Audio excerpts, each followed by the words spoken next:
This is the book of 2nd Ezra, chapter 9 and verse 1. He answered me then and said, measure thou the time diligently in itself, and when thou seest part of the signs past, which I have told thee before, then shalt thou understand that it is the very same time wherein the highest will begin to visit the world which he made. All right. First, let's give all praise to the Most High. Call Allah, Yahweh, Ba'ashem, Yahushai, Ba'ashem, Kakadash. Just giving all praise to our power, Yahweh, Ba'ashem, Yahushai. And double honor to our elders and apostles, the great Muslim who taught us his truth and sincerity. Peace and salutation to the whole Philip scattered abroad. The prophets of Babylon camped down here in Tampa, Florida. All right. Coming ahead to prophesy the end of America, destruction of America, and the beginning of our kingdom.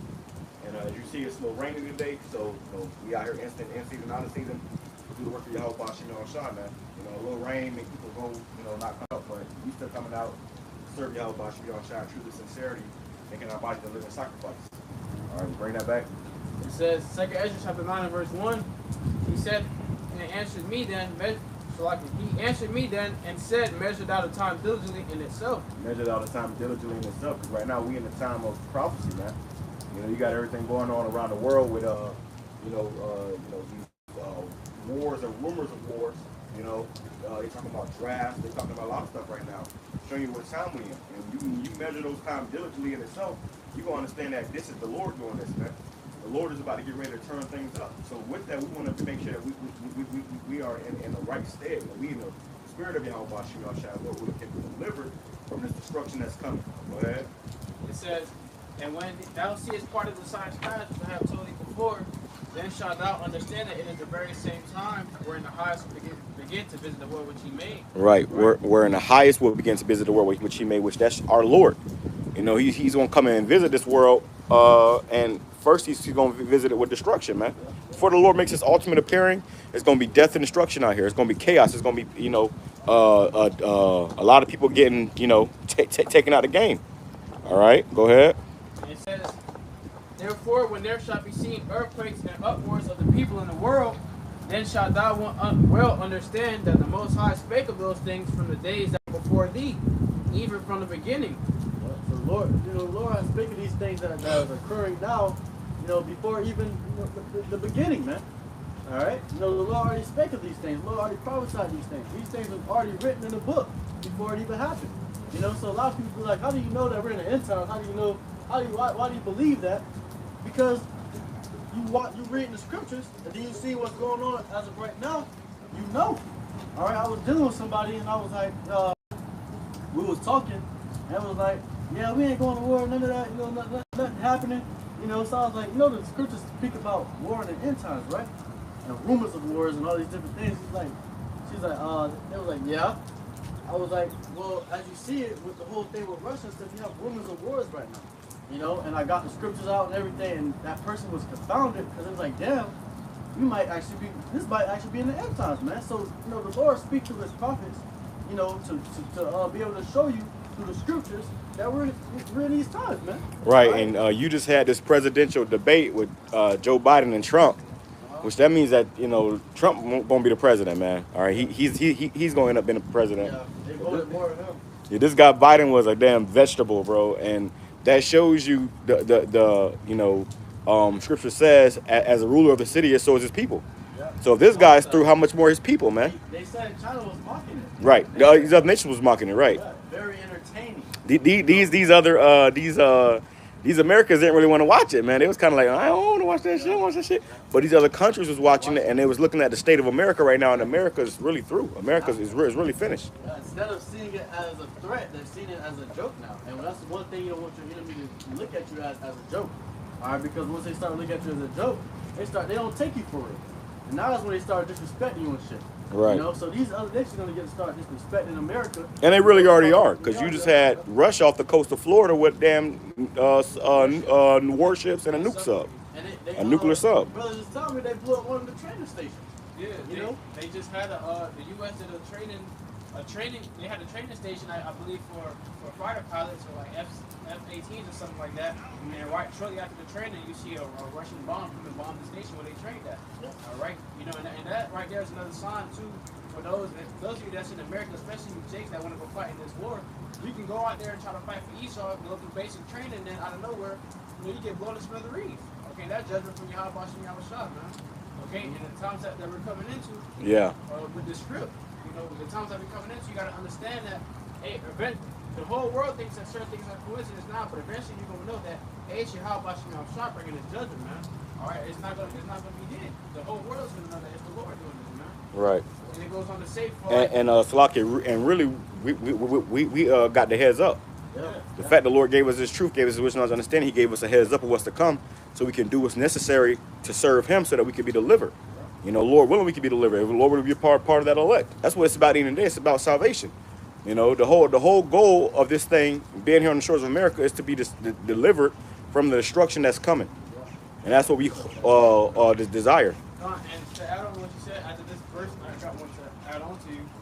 It's in 2 Ezra 9 in verse 5. I feel like that's all that is made in the world has a beginning and an end, and the end is manifest, right? And the end is manifest. We're starting to see that, hey, the times of our Lord returning is near.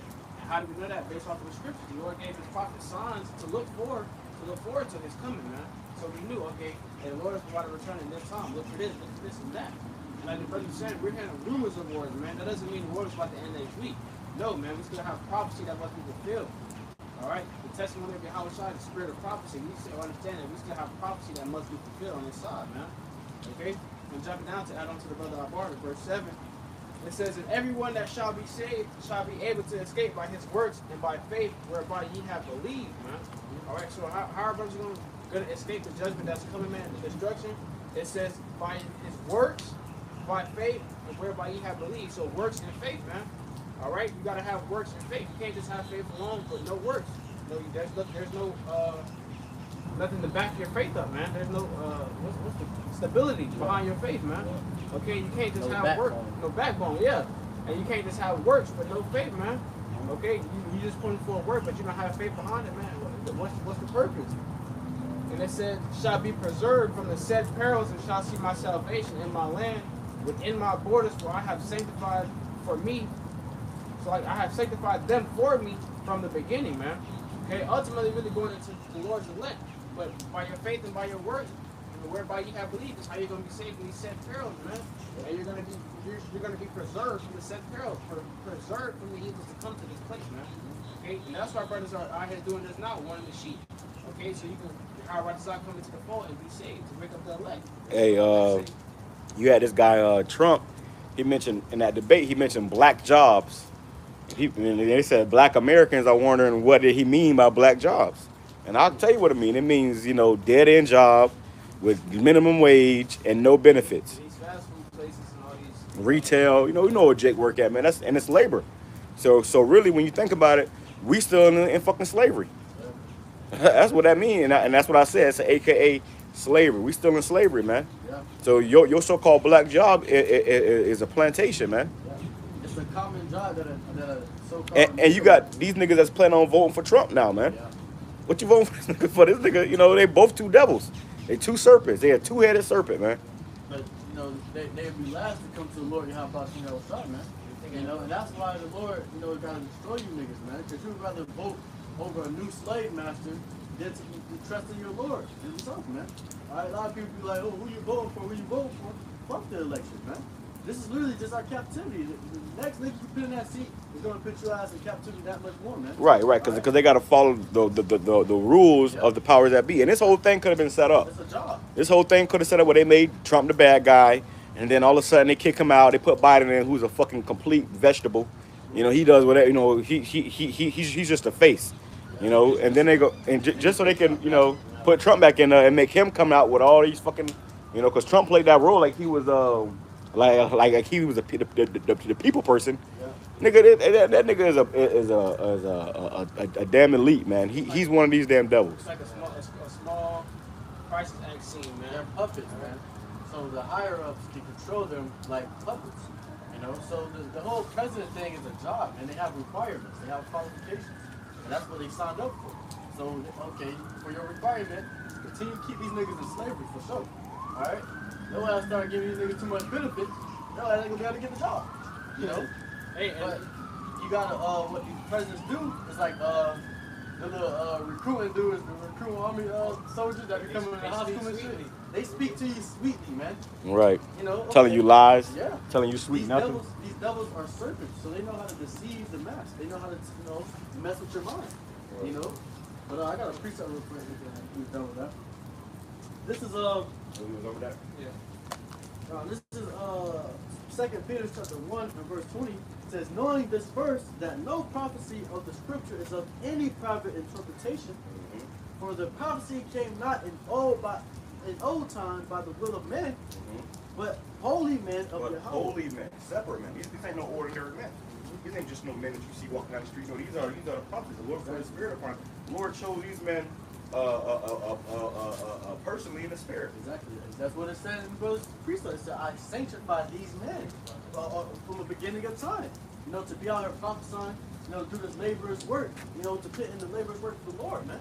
All right? That's what you want to do is you want to put work in for the Lord, man. Right. And that's what we're doing now when we go out, we prophesy week in and week out. We give the Lord, show the Lord our work so He can know that we have faith, man. Right? Like the brother said, you can't show that you have faith unless you have works, man.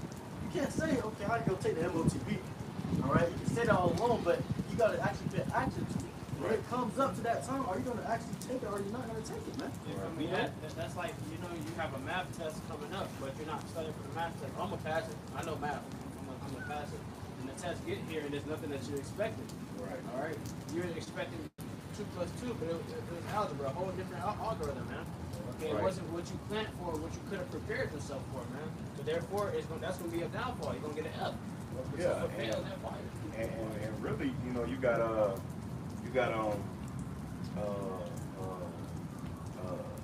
as you said, people that say they ain't taking the MOTB. Yeah. The Lord got to put the Spirit in you not to take the MOTB. Exactly. You can say, I ain't taking the Lord, put a deal on you, make you take it. Yeah. So the Lord said, I shall keep thee from the hour of temptation. You see, so the Lord got to really keep us from the hour of temptation. He got to put the Spirit on you, not to see that, not to see that corruption. And how do you, get that Spirit on you? First of all, you got to be the elect. And if you're the elect, you're going to be doing what's necessary to get delivered, man. And journey to the end. You Right. ain't going to get a little shaky up about being demonized as a prophet, man. Right. You ain't going to be over here, ready to give up because you ain't got no food in your stomach and shit. You got men that's going to actually endure to the end. The Lord's going to put the Spirit into these men to be able to endure to the end. Right. The Lord really will be those men. And we all going to be tested. Exactly. We all going to be tested with, certain kinds of hell, certain kinds of, tribulation, certain kinds of persecution. And the Lord is going to use that to see if He can really trust us with the next stage of this thing, which comes, spiritual power, which comes miracles, all that stuff, man. And we hope to be a part of that, man. The Lord got a certain test for each one of us, brother, man. You may not have the same test as this brother next to you. The Lord has a test exactly made for you to best with your weaknesses. The Lord knows your heart, man. The Lord knows your mind. He knows what gets to you. He knows what not gets to you.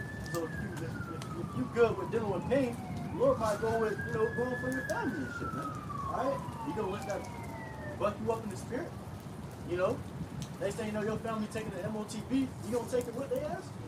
You know what I'm saying? So the Lord's gonna go for you and test you in ways that you would not expect, man. Never imagine. Exactly. So, finish this up. It says, for the prophecy came not in old time by the will of men, so it wasn't of us, man. When we come out here and we preach, we're not preaching of our own, man. Alright? It says, and it wasn't up to us to come out here and preach. Exactly. The Lord put the Spirit on us, man. The Lord put the Spirit on brothers all over the world to come out here and do this. You got brothers that thought they were going to be this, that, and the third in the world, and then here you are here serving the Lord. Scrubbing 2 pennies together, serving Yahweh Shai in the fucking rain, bro. Exactly. No ordinary man can do that. No ordinary man won't be doing that, man. Well, no ordinary man can endure that. Right. And that's why the Lord, is saving. That's why the Lord said, "He that endures and the same shall be saved." Because a lot of men can't endure, man. They don't have the balls to endure. They don't have the backbone. They can't sit here and do this for years. Well, you got a lot of guys that ain't enduring now. If I ain't enduring now, how much more when that press really get put down on you, man? How much more when this devil really start, tearing things up and, turning motherfuckers inside out, bro? You can't go to the grocery store and buy some more. You can't go get toilet paper for you. You can't just walk to the gas station. You can't do all these small little things that Jake, take for granted. You take for granted. That's what I'm about to say, because Jake now, I always tell brothers, hey, you gotta put yourself in that mindset, man. Read the scripts and envision the script, so that way, when you end up in that situation, you have already envisioned that by reading the scripture. Like, okay, I've been here before. The Lord guided me through that path. Okay, so you got to put yourself in that state. Hey, man, hey, you're not going to be able to walk to the store. You're going to be able to buy and sell. You're going to have 15-minute cities, man. Put yourself in that situation now. Hey, trust in your how about your shop. All right, because once you get in that predicament, like the brother said, you know, you ain't been fasting or studying or doing what you have to do, and the Lord gonna leave you out there. You might not eat for 2-3 days, but chill. The demon's gonna be fucking with you.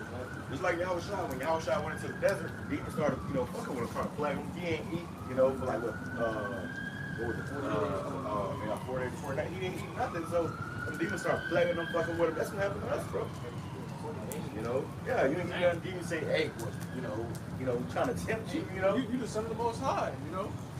Turning stones into bread, catch yourself off this, you know, and that's how it's gonna be for us. We all gonna have our own personal level of persecution, our own personal level of hell we gotta go through to get to heaven.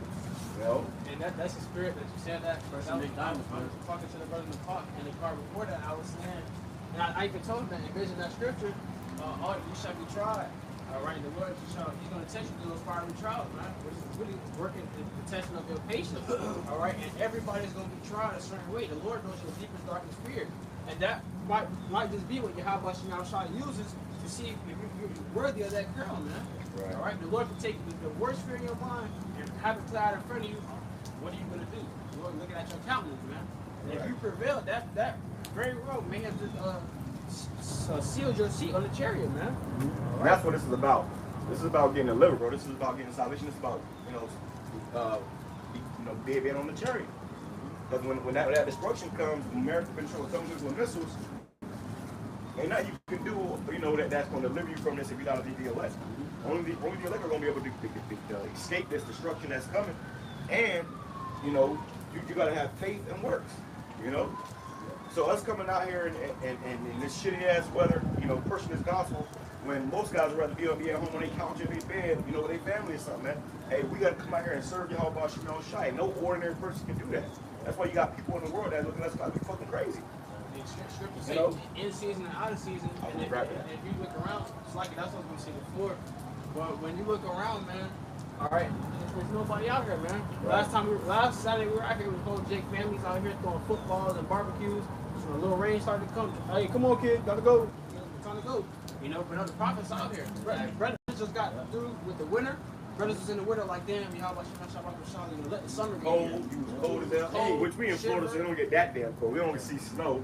But for somebody that's in Florida, we still get cold, bro. We've been in for our life, so we used to warm, so you still get cold. You like, damn, you freezing. You start generating with your fingers. Hey, you know how you try to use the phone over the pipe on your phone, your fingers here. Hey, brother, I'm trying. The phone can't feel your fingers. The collagen in your hand fucking froze. You like, got fucking claw finger trying to type that's all a part of our sacrifice for Yahweh Shai. That's why it goes in right here. It says, "But holy men of Yahweh spake as they were moved." As they were moved by what? By the Ruach, the Holy Spirit. Exactly. So we able to do this through the Holy Spirit, man. Not a lot of people got that spirit on them to be able to come out here week in and week out, sunny, rainy, hot, cold, to do this, man. Right.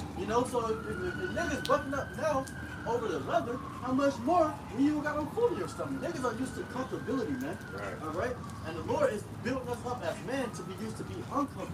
To used to being where we don't got enough food in our stomach. That's why we gotta fast, And that's the whole thing about this, this truth is preparing for the big battle what's coming next. And that's why you gotta be, when you go in boxing, you gotta get ready for a fight. You can't have sex. You can't eat certain things. You gotta tone down weight. Discipline. Because we talk about that about a man that is seeking that corruptible crown. Yeah. Like you gave this great example of a boxer who is searching for a crown, but it's a corruptible crown. The crowns we trying to get is gonna be incorruptible. So you got a boxer, like you gave Brad the example, a boxer, he eats certain things. He gotta sleep, he gotta train all day, every day. He got to abstain from his woman, because when you spill your seed, it takes away some of your vitality, man. That's energy in that seed. So you can't deal with your woman for a month before this fight, and it's all for a fight. This fight is just for one fucking night. One moment. It's all everything that you A did. couple minutes work in the towards ring. That one moment. And the beautiful part about that too, is think about after, because you know, not to bring him up, but I was watching the Tank fight. He spoke about what he's gonna do after he won.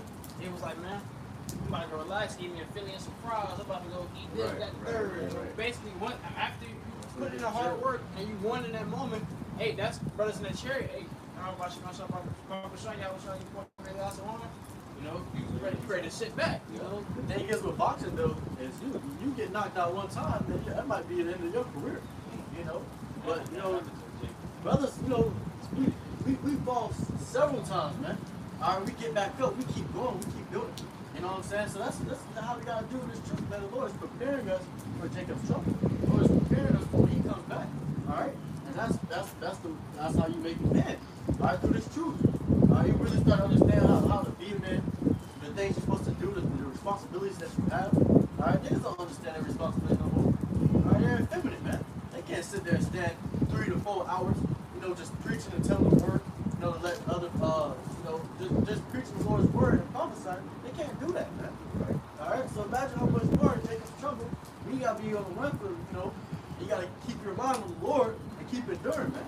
Niggas ain't gonna be able to endure that. Yeah. Your average guy ain't gonna be able to maintain anything coming into it. Right. So, and that's why we sing to it. It ain't even of us. It's your how about you don't shoot. That's why we give our lives for this, man. We know every day we gotta read, we praying, we watching, we doing lessons. These things because it's all gonna pay off in the end. Yeah. You know, like a boxer, like you know, you said with Javante Davis tank. He said after the fight he wanted to eat a Philly cheese and fries. He probably ate that shit in fucking months, man. Probably a year he ate that shit, man. Prepare for his next fight. So now you can chill a little bit, but you gotta get right back into it. You know, you gotta get right back into it. So that's us, bro. Hey, we do have our chance of our times of chilling and you know hanging out and enjoying ourselves, but then we gotta get right back to it. You know, it's a constant don't stop. Right. it's like a on and off switch. I got a piece of. I'm grabbing this real quick. It says Isaiah chapter 33, verse 6, and wisdom and knowledge shall be the stability of thy time. So, you know, we come to understand we're preparing ourselves for wisdom and knowledge, you know, the understanding of the scriptures. All right, so we can be stable at the times we're coming into, man. All right, that's what's going to keep us stable. That's what's going, you know, when brothers, you know, acquiring knowledge of the scriptures, acquiring, you know, knowledge of the times we're coming in and hand over preparing that. All right, so when you're prepared with wisdom and knowledge and understanding, when you come into the time where you're in Jacob's trouble, you got to run this shit. Now you know, okay, I keep my faith in the Lord. The Lord got me through this, man. All right, I know how to take that MOTB, man. Right. You know, I know the Lord's gonna feed me, man. You know, the Lord said, I feed the fowls of the air. How much more you, man? You know, the fowls, they are able to come across food, man. All right. You know, they don't got a set place where to go. You know, they can't go to the stores and buy some food or whatever they want. They gotta find it when they see it, man. All right. And, you know, the Lord said, I feed the fowls of the air. How much more you, man? All right. You know. Yeah. And that's the part of this thing too. Like we were saying, how you know we be doing all this and serving y'all about because like I said earlier, the Lord gave us the heads up. This is what's coming. And you know what's crazy? That's like the bird fly right by, right after it said. I'm just like, damn, like that's a random bird in a big old city, man. And the Lord, here, food, feed them, right? You know what's crazy is because another way the Lord will test you is, you know, you starving, you gotta hold out and shit. And then the next thing you know, you see a fucking hot dog, bro. And you gotta really, the Lord will test you, man. Alright? You know you ain't supposed to eat no fucking pork, man. You know you're not supposed to eat that shit. So the Lord will test you. And a lot of niggas gonna fail that shit, man. A lot of niggas gonna fail that shit, man. So the Lord's gonna test you in ways you never expected, man. Yeah, I was particular Jake. We were looking at these wild boars. There was some wild boars, man. Jake said, oh look, man, all help it was Lord, you know, the Lord gonna give us that. What? I'm not eating that shit, man. You already failed the damn test. Right, that's gonna be a test. You gotta, you know, pass that up. Now I know I can't eat no damn swine, so I'm gonna pass that up. And he didn't know he was supposed to eat boars? He knew, but I mean, I guess he just wasn't thinking. He was thinking about the moment of not eating, and then you know, seeing an animal, I'm gonna eat it. Nah, bro, we can't be like that. We can't be like beasts. That's the beast. I was about to tell you. That's that beast thing. That's that beast mindset. Cause Jake, they get hungry. I gotta eat something. I can attest. The Lord ain't gonna let me starve. No, I can attest because I said last time I feel like I was starving. I was like, damn, I can eat a whole cow right now. And Jake in that moment, he was probably like, damn, shit, I'm starving. Look, they got some board. Oh shit. That's gonna be a test. And that right in that split moment when you make that decision to eat that, hey, that can cost you your life. Straight bullet hit you. That's why the scripture tells you. And that's why I told him. I said, you know, that's gonna be a test from the Lord. You see that? You gotta, let that motherfucker go by. And then the Lord may have a deer come by, a clean animal come by, a chicken. You can, you know. Then that's the Lord, you know. And it's so spiritual too because you could be walking with just your 2 hands and feet. The Lord can have a deer come by, deer end up being caught somewhere. You know, the Lord have it where you put that animal out in the righteous way, and cook it and eat it, man. All right, and you were just walking with faith. That's all you had. Exactly. That's what the scripture tells you. Walk by faith and not by sight. Because I don't even gonna be walking by sight. Oh, it look like hell breaking me. So man, I don't want to go. I'm enough. You know, but the spirits tell you to go over there, you go. Right. You know. But a lot of niggas gonna be walking by the sight and by their flesh. How you feel about that individual told me he had a dream too. He had a dream like that where it was nukes was falling upon the place and all hell breaking loose. And I was saying, he said he was with me. He said, I was saying we should go this way. He was saying let's go that way. And he said the way that he was saying to go, it was nothing over there. He said the way I was saying to go, it was fire and hell all in destruction over there already.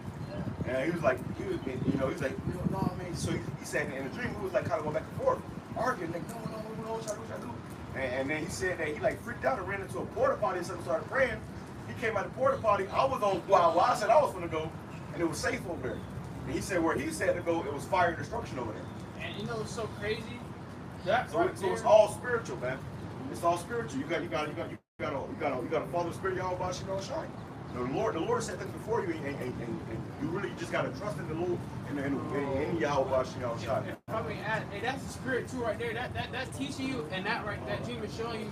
Hey, stop getting so used and wanting to seek comfortability all the time. Right. All right. Because in the moment, hey man, put the scriptures to mind and into play. In those moments when all hell's about to break loose, you're never going to have the same Babylon again. You're never going to have the same comfortability again. Okay, stop seeking to be comfortable. Stop seeking to want. What these days we in right now, these are the last comfortable days, man. Yeah. Your last days of AC, your last days of electricity, your last days of water. This shit about to shut down, bro. When this shit do shut down, that's when everybody's gonna really be tested. You got all these guys on the internet. Oh no, here's people. Oh yeah, shut the wall. Bro, we don't know who the fuck you is until all hell breaks loose, bro. So you get demonized and shit. Right. How you really take that shit, man? Right. How you gonna take being called, a terrorist and shit, man? Right. All right. Because Esau, doing that deceiving ass shit, and they putting all the blame on the prophets. That's what's gonna happen, man. So how are you gonna sit there and be able to go through that, man? Are you gonna be able to go through that? So you gotta really prepare your mind. You gotta know what you're a part of. The scripture says, examine thyself whether you be of the faith, man. All right. You saying shit, all right, but really examine yourself. Ask yourself. In that day, am I really gonna be able to endure through that? Am I gonna be able to sit there and let shit like that happen? So I'm telling you, I'm gonna give you 100 years, and you got a death penalty.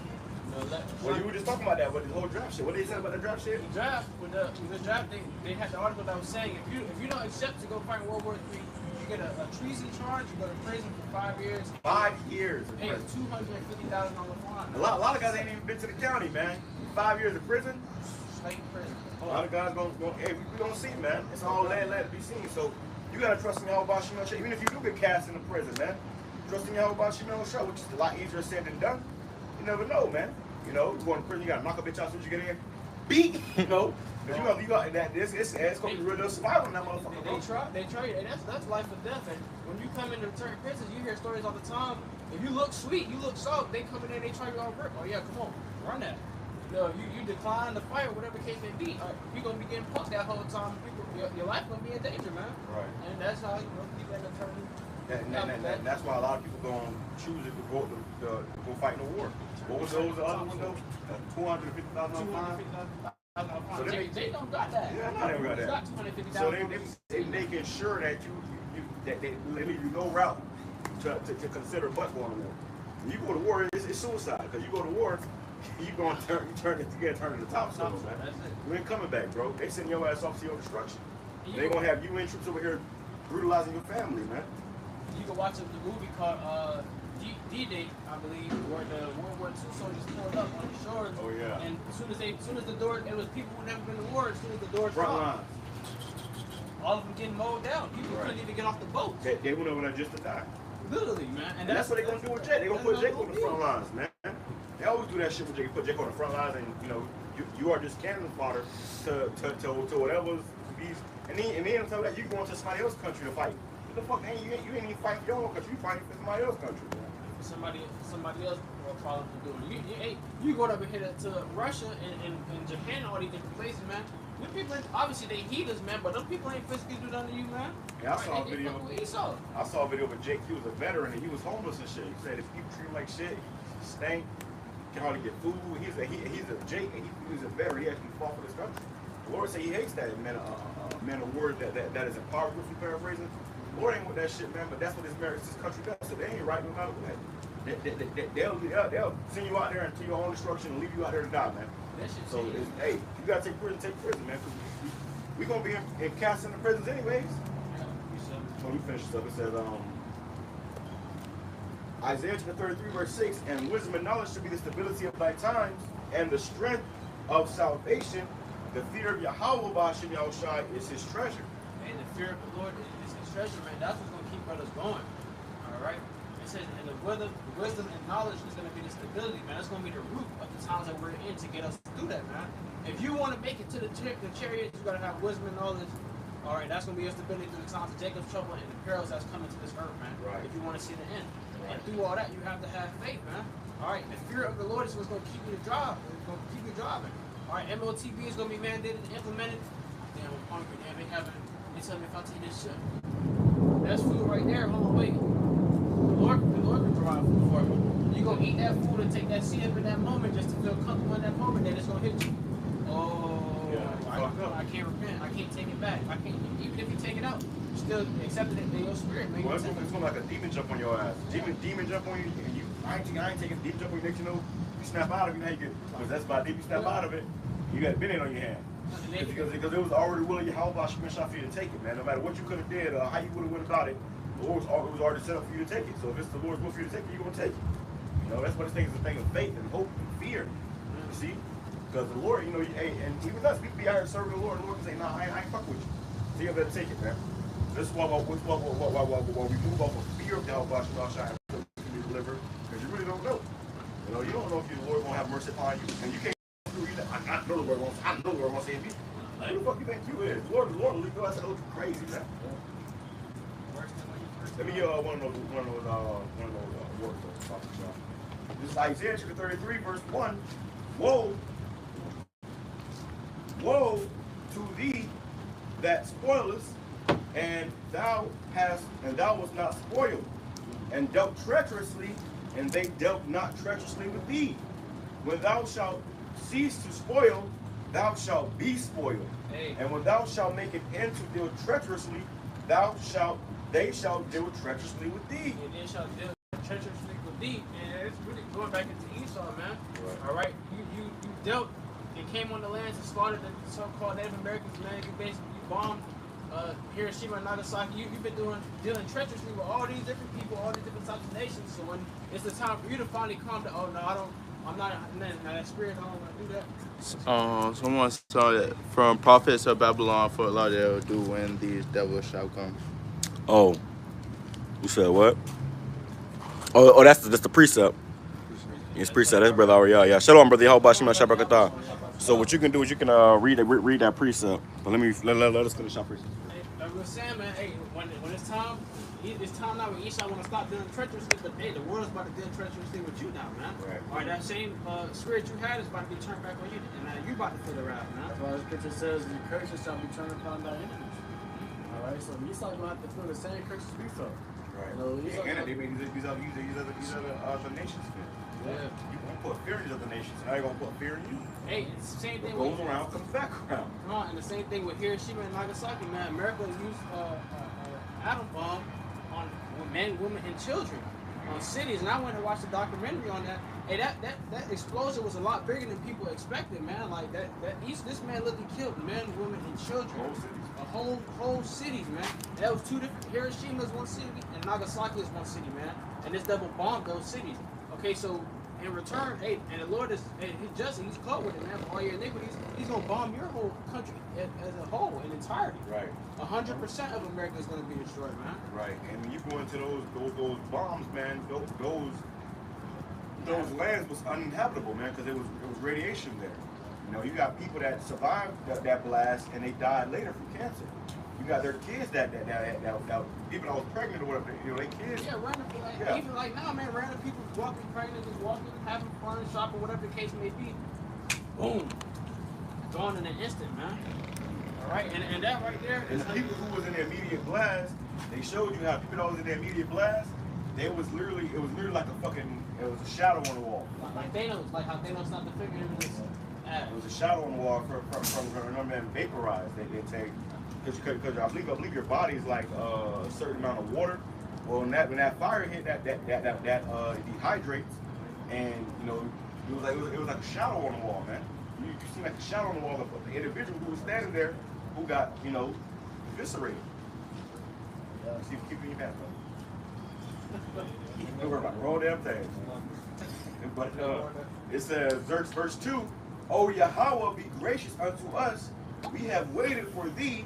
Be thou their arm every morning. Our salvation also in the time of trouble.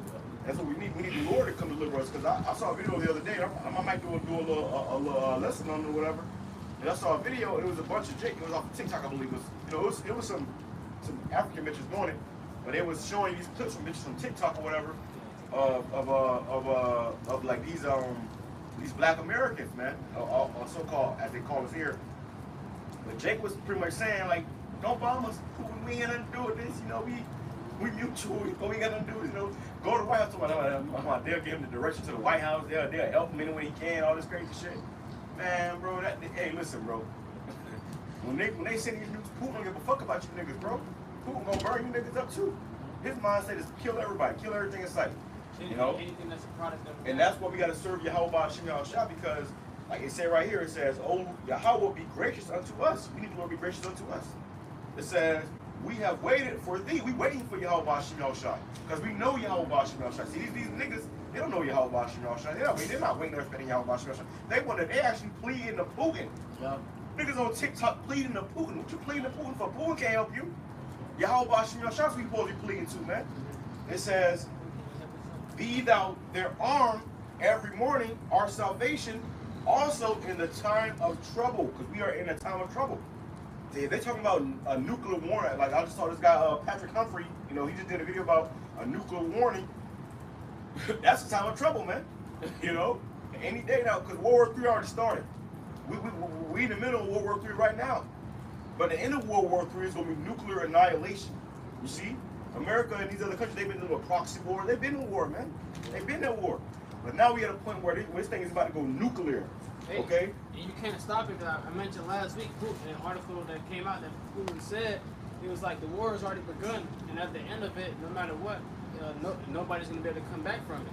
Because at the end, they know, Putin already knows that, hey, we're going to shoot off nukes in that. He said, if it looks like we're starting to lose this war, we will press that button. They're gonna press that button. And they said if they lose they lose that war with Ukraine, they're gonna press that button. So nuclear war is inevitable. You know, it's inevitable, bro. There is no way around it. It's going to happen. It has to happen. It's gonna happen, man. It says, "At the noise of the tumult, the people fled. At the lifting of thyself, the nations were scattered, and your spoil has been gathered, like the gathering of the caterpillar, as the running to and fro of locusts shall he run upon them. The Lord Yahweh is exalted, for he dwelleth on high. He hath filled Zion with judgment and righteousness." So there you go, man. The Lord, he's going to deliver his elect. But 2/3 of the people, you so-called Negroes and Hispanics over in America, come on, bro. Come on. Let's get this on the road.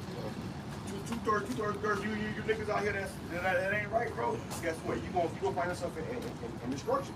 You gonna find yourself in hell. You gonna find yourself in chaos. You gonna find yourself being destroyed. And Putin can't save nobody, man. Putin ain't looking to save nobody. Putin looking to destroy. All right. The Lord, like you got in Dragon Ball Z. You watch Dragon Ball. You got something called a destroyer god. But the Lord has made Putin a destroyer, man. That's why he giving all these other nations nukes and stuff. He dishing out nukes. Hey, here go a nuke, here go some nukes, here go some nukes. And they're going to use the nukes and ultimately burn up America, man. It says, that's it on that.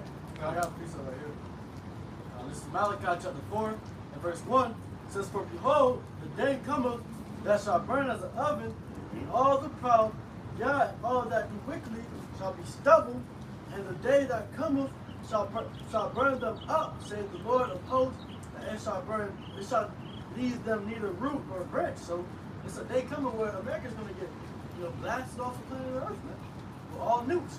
All right, and that's going to be because of Putin. All right, we'll shoot nukes over here, and he's going to have his allies as well, man. All right, everyone's going to be against America, Babylon. All right, everyone's going to have their nukes pointed at America, Babylon. But that wasn't the scripture. I kind of got the wrong one. This is what I needed right here. This is Isaiah 31, verse 5. As birds fly, so will Yahweh, by Hashem Yahushai of hosts, defend Jerusalem. Yep. Like birds fly. Like right here.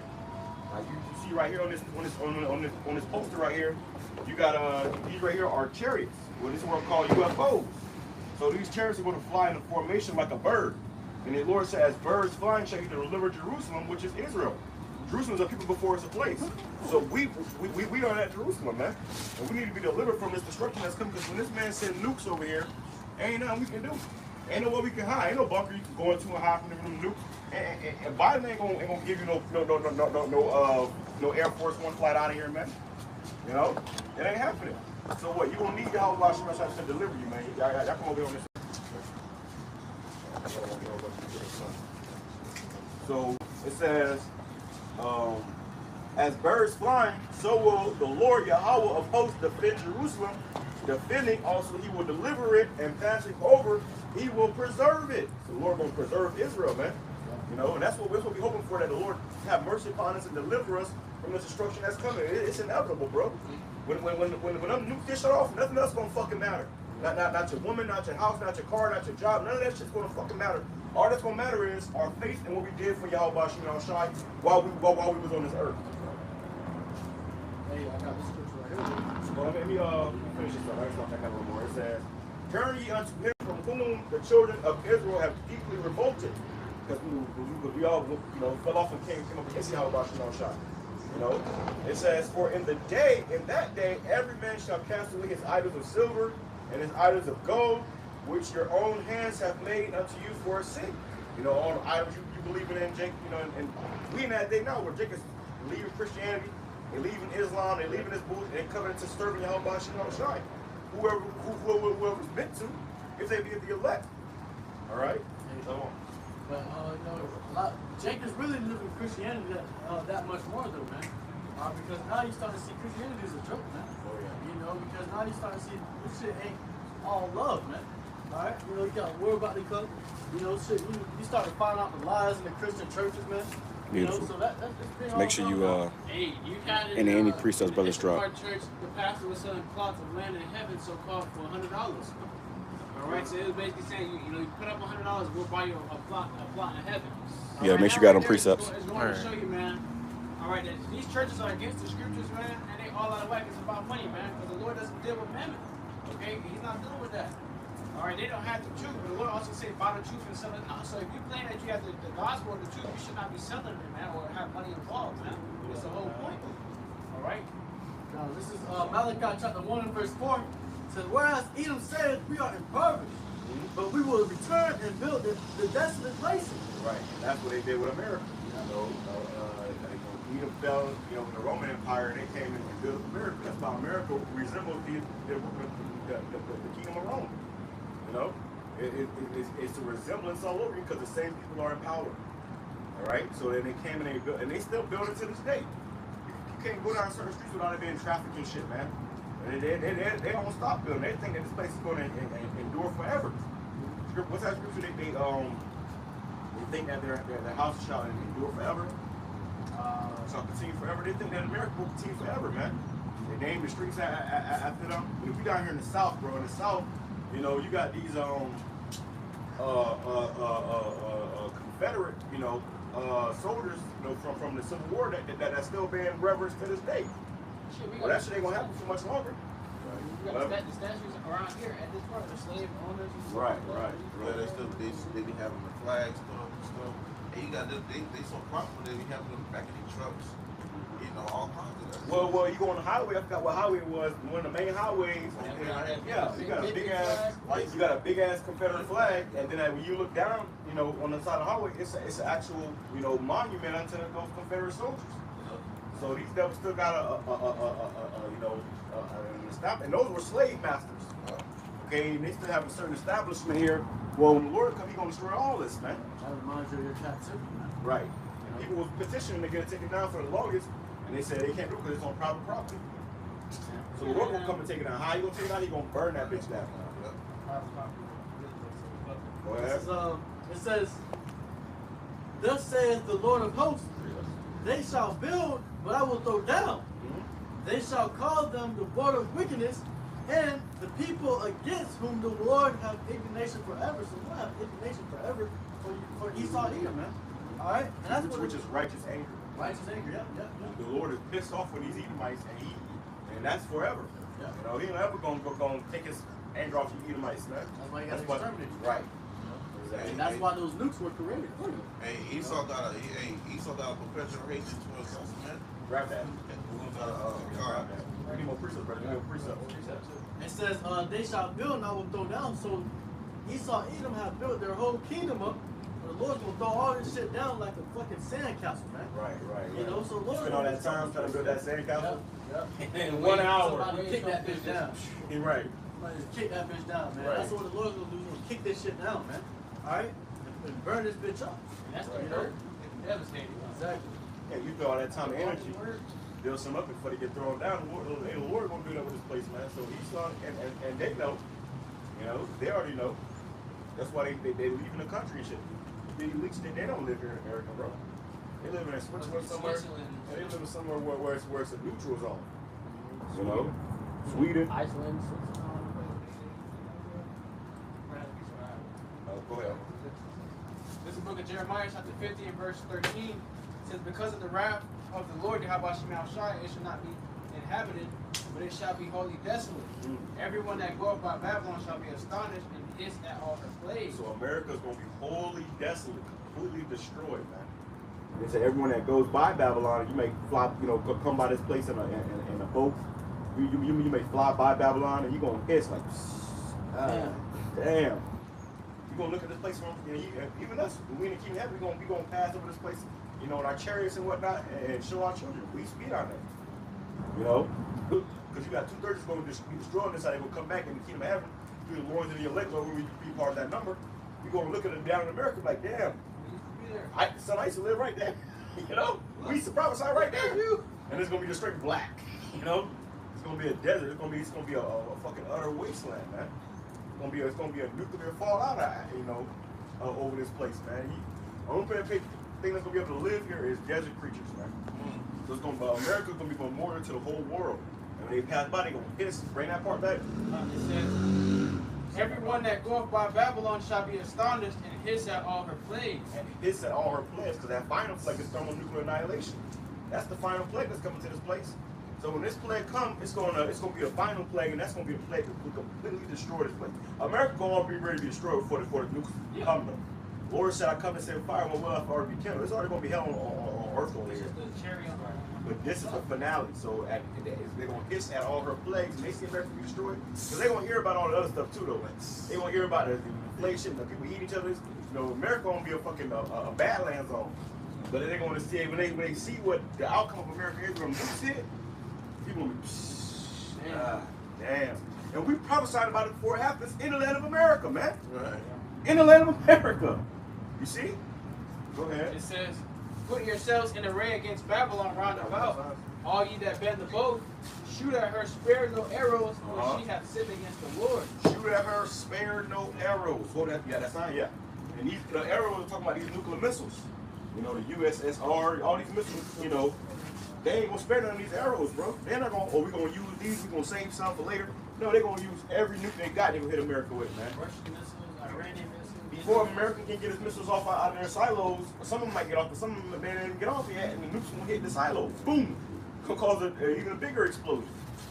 You know, the ground is gonna, the whole earth is gonna roll to and fro like a drunken. Somebody grab that from real quick. You grab that, brother.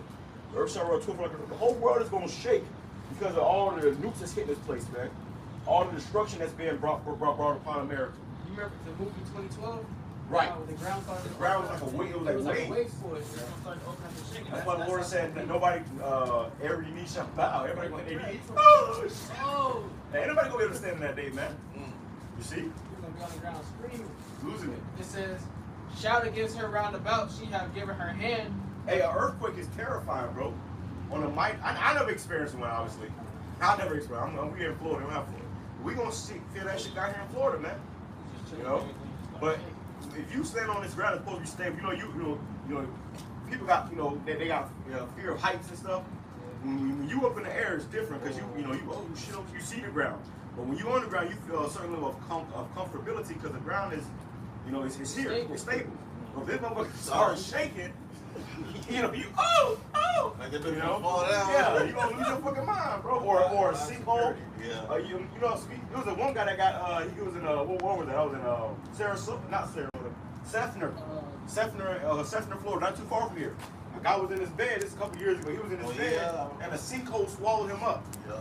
So imagine you laying in bed, all of a sudden, the ground off underneath you is no more underneath you, bro. And then he said his brother tried to jump in there and save him. He couldn't find him. He was already, he was down there, man. He was gone.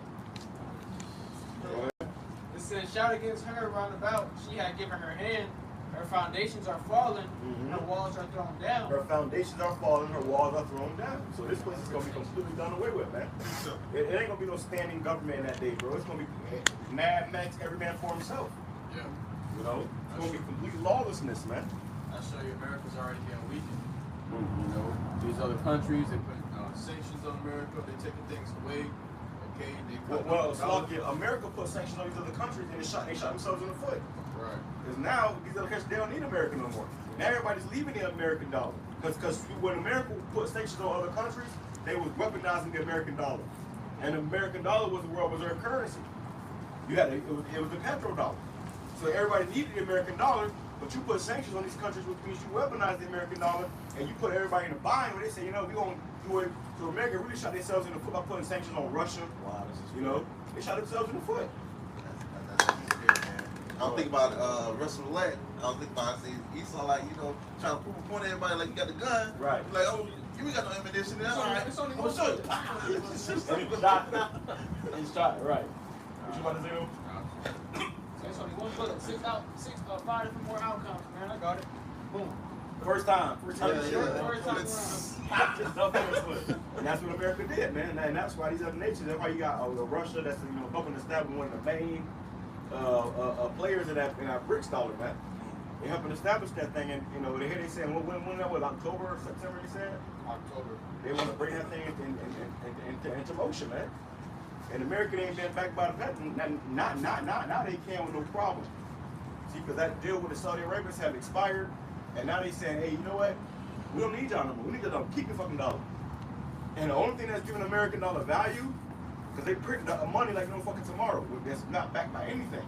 The only thing that was giving the American dollar a little bit of value was that they were sending it to these other countries. That's why you see Trump and Biden and Harris sending all these money to these other countries to try to keep the economy afloat. Because these other countries are using that American dollar, then they still have power. But once these other countries start using that dollar, it becomes monopoly money, which it already is. It's fiat currency made out of paper, but it becomes a monopoly money where pretty much it has no power here. That's why when you had in the Great Depression, you had kids playing with bricks of money in the streets, man. Because it has no value anymore. If it has no value to these other countries, there's no value to it no more at all. You see? It says, her foundations are fallen, her walls are thrown down, for it is the vengeance of the Lord to take vengeance upon her as she have done do unto her. As she has done do unto her. So they gonna make it a business of doing to America as they done unto them. You got the Japanese and they still thinking about it. What happened in Hiroshima and Nagasaki? Hey, I was on the game one time. I was playing the game, and it was an Edomite on there. He trying to be a little crafty, a little funny Edomite. And there's a little Asian bitch on there. And she kind of, you know, sided with me, like, yeah, they both talking a little shit. I said, hey, bitch, this motherfucking bundle. And then she got kind of serious. She was like, that is true. No, that wasn't right, man. That wasn't right. And she started coming up against that guy, man. So when these countries start, you know, comparing how America did that, like, wait a minute, man. These motherfuckers ain't, you too? You too? You know? It's a thing, Slug, that on the ad. Hey, those Japanese, man, they're very smart, man. They actually some very smart people. So the Lord can have it where Russia's gonna play a big part too, but them Japanese, and they gonna have some missiles for the U.S., man. All right, they gonna have some hypersonic ICBMs for the U.S., man. That destruction is gonna be surreal, man. All right, you're gonna have the technology that the Lord bestowed upon these different nations, starting with these Edomites split atoms, man. Now all these different nations are armed with that, man. All right, you about to get a taste of the Lord's wrath from all angles, man. Out there, I just seen a post actually. I think it was Ammon or Moab. Pretty sure it was Ammon, right? And they created a robot skin that can repair it. So these super soldiers gonna have like they're gonna look fleshly, right? You know when they say super soldiers from across the seas, you know they're gonna look more fleshly. And then these other countries gonna also have more stuff for America as well. Hey, you had it like brother beautiful, made a beautiful point. Because Ammon, man, and shit, even Moab, man. Okay, those Chinese and Japanese. Hey, man, they so highly advanced that they're outdoing the Western ways, man. You know, I was just watching some shit yesterday about how Ammon pretty much built this long ass bridge, and the Westernized people was like, oh no, they never did that in 200 years. And you had it where they did it in three years, man. Just showing you out there. Hey, they got some shit out there, man. Yeah, that's where all the technology come from. The more technologically advanced. And they care more for their infrastructure. Yeah. And people don't give a damn about the infrastructure, man. Hey, you got potholes that'll take your hubcap off your car, man. The pop your hubcap. Oh shit! Michigan, they talk about it all the time. The streets are so bad, like the potholes are so big. They don't fix it, man. I would add too. And that's probably where all your tax dollars going to, man. They're supposed to take your tax dollars, but instead of that, they send your tax dollars to Ukraine and Israel. These damn bullets. And packages. Billions this, billions that. And you also have it too, or more, I want to add in two special terms on the World War III subject. They have their military basically has conventions. So they come out and they have not a talent show, but basically a convention conveying and displaying what they got. And I remember that they came out and they had cloaks, man, basically. Right, yeah. So they went up on stage, and he had a person look down, and they put the cloaks together. The person looked down, and you could just see the top of their body, but everything else was invisible. It was a reflection. You could see right through them. So when they come in, you know, Jake like to say, oh, I got a Glock, I got this, and the third. These troops are gonna move in with stuff you've never seen before, man. Motherfucker be your house and you don't even know it. They sit right there in front of you, looking at you, cloaked up. You over there. Right, or like the movie the show Invincible. They still do that the show Invincible. Those soldiers had cloaks on, and you had one of the main characters. What's his name? Not Nolan. Omni-Man. He came into his house. He was like, he knew someone right, but you couldn't see shit with your naked eye. So he ended up fucking, just walking over, grabbing a motherfucking. Oh shit. So you got, they don't show you shit for no reason, bro. They got that shit, bro. Yep. They got a motherfucker in your house behind the curtain the whole time, behind the curtain. It's a whole platoon in your house. You looking where they at, and then cloak drop. Yeah, you wake up in the middle of the night because you heard something in the living room. Cloak drop. You heard something in the middle of the living room. You wake up in the middle of the night, you go in the living room, and this motherfucking 40 soldiers in your shit. 40 soldiers. You know? All you see was your living room, and they see no cloak drop. It's 40 guns pointing at you. Oh. Your gun can't save you then. Hey, which soldier? Right. Your gun can't save you. Can't save you then. So you don't need your whole boss to check when they combine intervention, man. Right. Hey, that just shows you that the technology in these days is so out of mind, out of sight. That the advancement of it, man, it's gonna lead these people to struggle when it happens, man. And he's gonna tell you what he'll do is he'll make a movie. Yeah, exactly. He'll make a movie, make a show, he'll put it in there. Oh, that's just science fiction. Before you know it's on your ass. I got a precept touching up on that. This is the book of Isaiah, chapter 41 and verse 14. It says, "Fear not, thy word Jacob, and ye men of Israel, I will help thee. said the Lord Yahweh Shai and that Redeemer of Holy One of Israel. And grab that because they say Jake as a whole was likened into a worm, man, like an earthworm. It has no protection, no defense, can't attack, can't do nothing. All it knows what to do. All it knows what to do is run from attackers, man. It hides, man. Same thing with Jake. Hey, these nations are having conventions talking about their cloaks and they got drones and all these different things. Hey, Jake don't got none of that, man. We don't got no drones. We don't have a military. We don't have, none of that, man. So who do we have to resort and go back to? Our Heavenly Father, and our only power, our only way out is how Bashim al-Shah. Right? We don't have power, man. Hey, and that's why the Lord said, fear not. Because, like I told you, I saw the video of Jake. It was pretty much, what's the word? They was pleading the pooping. Oh, yeah. Please don't, what they say? You gonna watch that video? Yeah. Oh, okay, yeah, they said don't do it. The niggas in the medic class, they love yeah. Yo, fuck about you niggas, bro. He gonna burn this bitch up because the Lord put the spirit on him to do it, man. So when that time comes, hey, the Lord said for us not to fear though, man.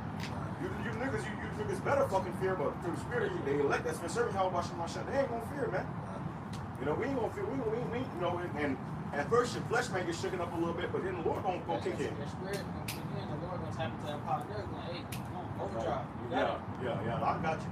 Now you could, and the Lord gonna show you that in little ways, because you may get into a situation where you think, oh, I'm about to die. The Lord do some miraculous shit when you get out. Right. Then it happens again and again and again. You can keep escaping. Scripture says, in 6 troubles he shall deliver you, in the 7th trouble it shall not come nigh thee. So you may have where he gonna deliver you out of this and that and that, this and that. You gonna know the Lord with you, man. Hey, every time it's gonna increase your faith more and more. Exactly, because hey, I tell you, in Sirach chapter 2, to not make haste in the time of trouble. Right. Hey, in that time, you gonna move in the spirit in that day, man. Okay, especially the Lord dealing with you, man. Hey, you gonna move in the spirit and not in the flesh. Now you might have a certain jealous where you know might be shaking just up a little bit because it's the flesh. All right, but that spirit gonna intervene and lock in. Exactly. Hey, you gonna move off the spirit, man. You know. Hey, and if I may add to a personal testimony, I wanted to test that. And the reason our brothers just so hard on trusting in the Lord is because, it was a while ago, and I was walking, and I walked through a dealership, but the dealership was closed, man, and I was just looking at the cars as I was walking through. All right, and after I got through the dealership, and I walked through the other side to start walking on the sidewalk now, cop cars pulled up, man. All right, it went from 1 cop car to in the end it was 5, and they tried to say that they tried to accuse me of trying to steal a car. All right, which I wasn't trying to steal a car. I was walking through the dealership, man. It was open, but it was the dealership was open area, but it was closed, and it was after hours. And they tried to say I was stealing a car.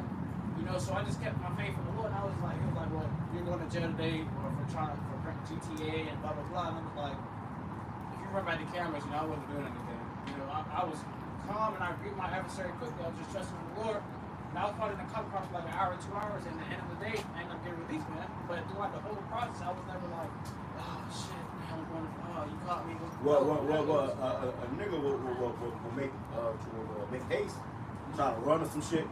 Try to run or tripping. Yeah. But if you try to run, then boom, now you got another charge. Yeah. Why you running? Why you running? Oh, now that's another charge. You weren't doing anything. Why did you run? Or why did you get? Why were you resisting? That's something like conspiracy, like something. But when you acting out of an impulse like that, yeah, and resistance, it gives them a reason to think that you actually did something. Right. So they're gonna find something. And that's why I was saying, Slucky, I trust in the Lord, and the Lord delivered me, man. And so many did the Lord deliver other brothers from many different situations, man. When you and brothers like the brother Abar say, you can talk about it all you want, but when you actually in that predicament, what is your countenance going to show? How are you going to act, man? Are you really going to trust in the Lord?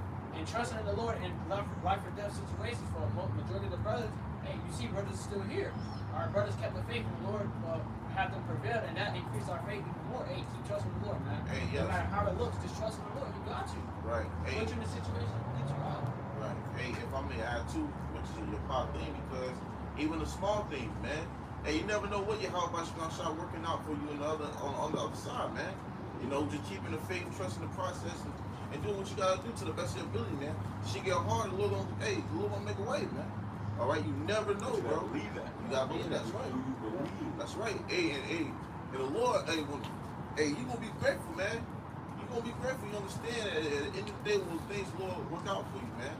And you gotta appreciate the little. Yeah, you remember the movie The Matrix? You had Neo, where it was telling him, you the one, you the one, you the one. And he didn't even believe it. And he came into that situation when he was fighting those agents.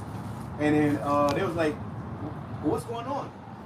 And I believe it was Morpheus, he said he started to believe. So when she started to believe, then he was, he said, you telling me I can dodge bullets? He said, I'm telling you, when you're ready, you won't have to.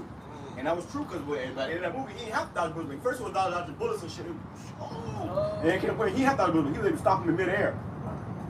You know, in the second one, they showed you that scene when they all was shooting at him. He was just looked at that shit, and they dropped to the ground. That's the power that the Lord's going to bestow upon his men. So you may be in a situation where, say, like we just gave you an analogy, you in your house and you walk out, you hear something in the living room, you walk out the living room, 3 o'clock in the morning, it's dark as hell in the house, you know, all of a sudden, goddamn soldiers cloak, you turn the lights on the soldiers cloak, they uncloak, they got guns on your ass, kill on the ground. What do you do in that moment? They may even start shooting at you already. The Lord may have where a orb go around you, protection, a force field. Real shit, and the bro. bullets get stuck in the force field, and then you just They look. yeah. They all fly back at him. But You know? Jamal gonna try to run and get the nine. Jamal gonna crash out. Really crash out. Jamal gonna crash out, bro. I ain't gonna try to grab the damn kitchen knife. Some carnal shit Jamal gonna do, and you gonna crash out, man. You gonna make haste. Right. It's gonna say the wicked flee for no man pursue it. These devils come up and they just be asking questions. Niggas just start running, man. You know, that just go to show you guilty. That's hey, you got a lot of Jake get put to death that way, man. Right. The Lord has to put an actual spirit on us to stand firm in that time, man. Right. When you because the body naturally fears. It's one of its defense mechanisms, man. You gotta trust in him. Yep. That's you trusting in the Lord. And that's beautiful, because when you're in the mindset of fear, the state of fear, and your spirit actually kicks in, that's what has you conscious, man. Right? When your spirit, when you're actually thinking logically, man, you're trying to. When you're in fear, your body goes to a state of fight or flight. So there has to be a third state, which is spiritual. Your spirit, you gotta conquer that. You gotta have to know. And I've said that before too. No, my body is nervous, my body's in fear, but I'm aware of that. Okay, like I understand what's going on. How can I maneuver out of this? Okay, what can I do? Just scream how about you? And that's what our brothers like to always say. Like we say, trust in the Lord, man, because no matter what, whatever situation you're in, man, the Lord put you in that situation. He can easily get you out. It's like we figure that's nothing for the Lord, man. Right. Hey. The Lord probably just throw you in a situation randomly one day. Hey, to put it on the heat of my go fuck her, go mess with her. Yeah. What are you gonna do? All right, you keep faith in the Lord, or you can end up fucking up. Now you go to jail just because you failed the test, man. Hey, I can attest to that too, man, because hey, it's me and this brother, man, many times we done, been in situations where that we done got, pulled over whatever bullshit, Esau felt like, and pulled us over, man. Pulled over. At one time I got pulled over for like it said the red light, the red 3 stop signs, a whole bunch of stuff, which Esau be elaborating that. A whole book. And then, first thing, once you leave, first thing, anything, you send up prayers, and next thing you know, he come with a whole different spirit than when he approached, man. He said, oh, man, Right. you want, let you go, man. I know it's a long night, you know what I'm saying, hope you get home safe, and let you go, man. I'm let you off with a warning. And it's like, yo, call him at your outside, you know what I'm saying? Right. That happened to me the other day, actually. I was driving this work, and I go to work early in the morning. Like, I got to get up at like 4:30 in the morning. I'm up until nighttime, and I'm half asleep. I end up running the red light, cop right behind me the whole time, turn the lights on, pull me over. And I was like, I just, hey, how you doing, Sarah? Where you going to work, man? Did you leave? My bad, bro. I just woke up, I'm just getting up, so. Okay, hold on 1 second. You go in his car real quick, come and give me a warning, and he let me go. And then I was like, yeah, okay, I'm praise, then I had got back, when I had gotten my job, like I said, I go to work early, bro. I'm in that motherfucker 5 o'clock in the morning. It's still night outside. So I go to my job, and I went to my trunk, and I just kind of sat on my trunk a little bit to get something out of my trunk, and I sat down, and the Spirit told me to look up, and I saw 2 chariots, one going that way and one going that way. So it was like they was with me. The angels was with me, and they helped me get to my job safely. And when I got there, they departed. That was spiritual, bro. Cause this shit made me like, you know, I was like, damn, bro, like, you never know. It was faithful. Yeah. You never know, bro. You know, so the angels are always watching us and protecting us, no matter, you know, where we go and what situation that we in. Yeah, and you got angels. You got angels the cop was like, okay, you know, he's like, I don't smell nothing. I'm like, no, I don't do nothing. I don't do that shit. You know, I don't smell nothing. But a cop can fucking lie and say he smells some shit, bro. That's what you can plant something. They do that shit to niggas, bro. Yeah. Even my cop got sentenced. He went to the same prison where he was incarcerated. He caught on a body camera and he turned the camera off and turn it back on and drop something and then, oh, what's this? We found it. And then they say he made over like 40 arrests like that. Right. People had to sue. Right. Because it's your word against their word. I saw the other day where it was a Jake who got arrested, and he had a bunch of money on him. I guess he said he was going to pay some bills. He had like you saw that. Yeah. He had like $7K on him when he going to pay some bills or whatever. I think it was like $10K. And one of the cops stole his fucking money, bro. Like $1,000 worth of money. He's like, bring some more money. He's like, no, chill, you calm down. The cop said, no, I didn't. He kept denying it. But then he said, man, check his card.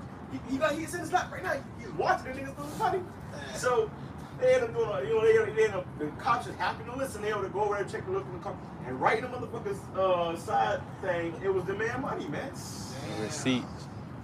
This nigga was lying all the time. I didn't know. I didn't take your money, dude. I didn't take your money. It's an Edomite. This guy got a badge. But he's sitting there robbing Jake. And Jake says, man, you know, I ain't tripping about going to jail, bro. I know I'm going to jail, but I was going to, hey, niggas stole my money, bro. Like, y'all gotta have a protocol for that, bro. Like, y'all need to check him. And they was like, no, we ain't checking him, They finally checked him, and he found out he really stole their money. But if they never checked it, it would have been his word against their word, and he would, you know. He still would have been behind. He would have been out $1,000, and that cop would have been having a devilish problem. Yeah, I got to arrest him. I got this nigga's money. Right. And then that same cop will come and start fuck with you for your rest of your life. That's why the scripture says, "Let a man hold himself diligent under the fear of the Lord, his house shall soon be overthrown." Because hey, if you ain't serving the Lord truthfully and sincerely, you know, and constantly, daily, okay, guess what? Your house is gonna soon be overthrown. This is gonna get into a situation where you're gonna require the Lord's help, and He ain't gonna help you, man, because you ain't been serving Him. Right. You know, so an actual spirit has to be put onto you to remain calm in these situations. Now I've been in situations, brother. We had a car maybe spinning off the road, and something just hit like a spirit, lock in. And brother, don't even remember afterward, man. Hey, but you're safe. Somehow you're safe. Nothing happened. Real. You're like a fucking professional driver all of a sudden. A few times. One time my car, it started fishtailing because it was an Edomite, bro. It was early in the morning. It was an Edomite. Damn demon. This is a while ago. I'm at an intersection and I could have went, but I told him to go ahead. You know, you go ahead and go. And he goes, and this motherfucker like brake checking me and just fucking with me. It's like, bro, like 7 o'clock in the morning. What are you doing, bro? And then he's brake checking me, and I had stuff. I'm looking at my phone, looking at the video. I had stuff in my brakes, and real quick, and my shit started hyping by about to hit him. And this guy's looking at me like looking in the window at me like laughing and saying, it was a demon. It was a demon on this guy. I stuck on my brakes, and my car started fishtailing. And I'm like literally in traffic, and literally it was like a fucking SUV coming right here, a white SUV. And this SUV coming right here, my car is literally turned this way into the SUV. I see everything inside the car. I'm just looking at her kids and everything in the car. I'm like, what the fuck? Because my car was fishtailing. It started going, you know, your car fishtailing like that. It started going like that. And at one point, I'm like, listen, there's a car coming this way, and I'm literally looking into the motherfucking car by going to this people's car. I ain't have no insurance or nothing. And out of nowhere, the car went. It's like this, like the spirit took over. And I was like turned into a fucking NASCAR. I was like, like locked in. I was like, oh shit, what the fuck? So this guy in front of me, I'm looking like, what the fuck? I'm like, this guy, he looking in the mirror, he like at the rear mirror at me. He's laughing at me. He's like, his face was like all distorted, just like a demon. It's a demon. So we got to a light of head, and I fucking parked my car, fucking got out, about to front, take his ass. He drove over.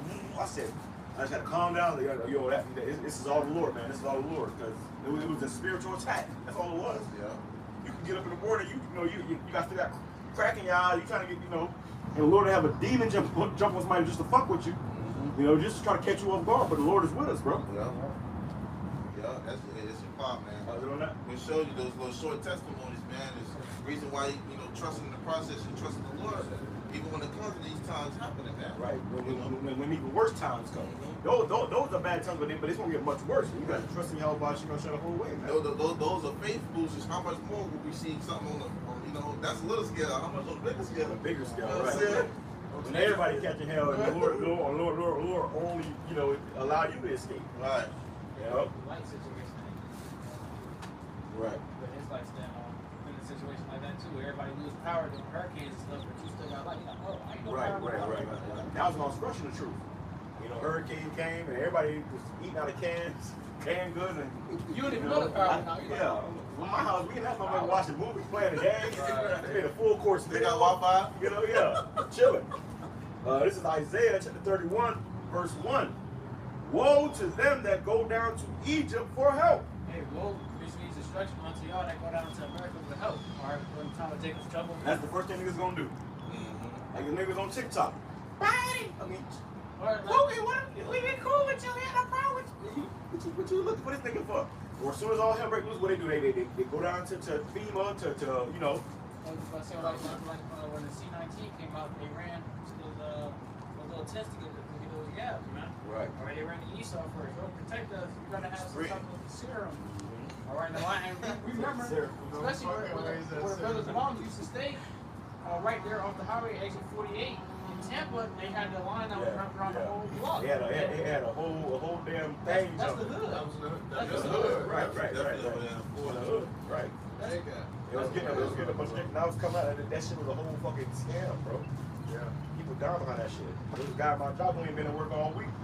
He was like, but he was old, you know. And they said, when he found out, they said he had blood clots.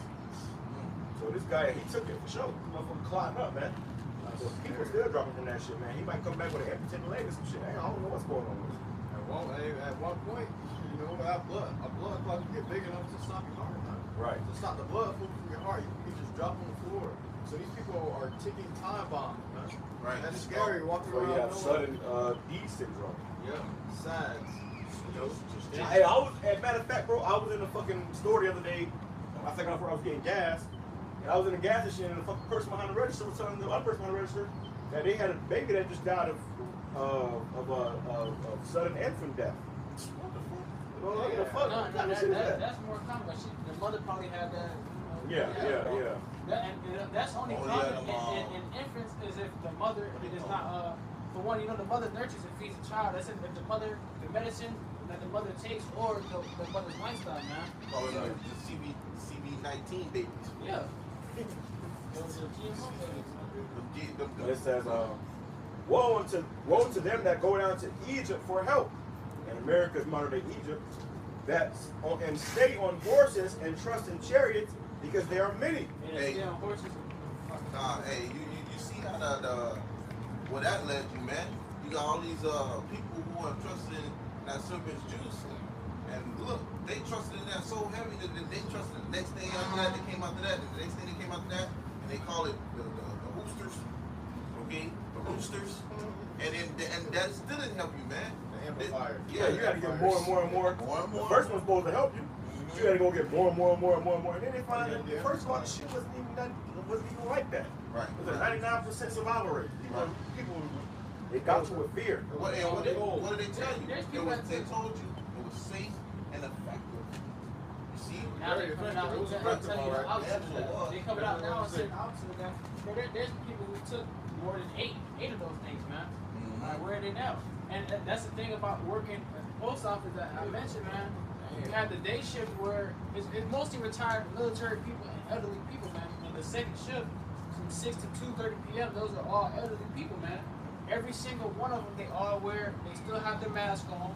And I've talked to a few that have been yabbed up, and their eyes, man, they just look like zombies. They look dead. They look dead. Yeah, they already dead. They just ain't dropped yet. The guy at my job like that too. He always had his mask on. And now, randomly he started feeling pain. He was out for like a month. He came back, and I'm looking at it and he ain't the same, man. He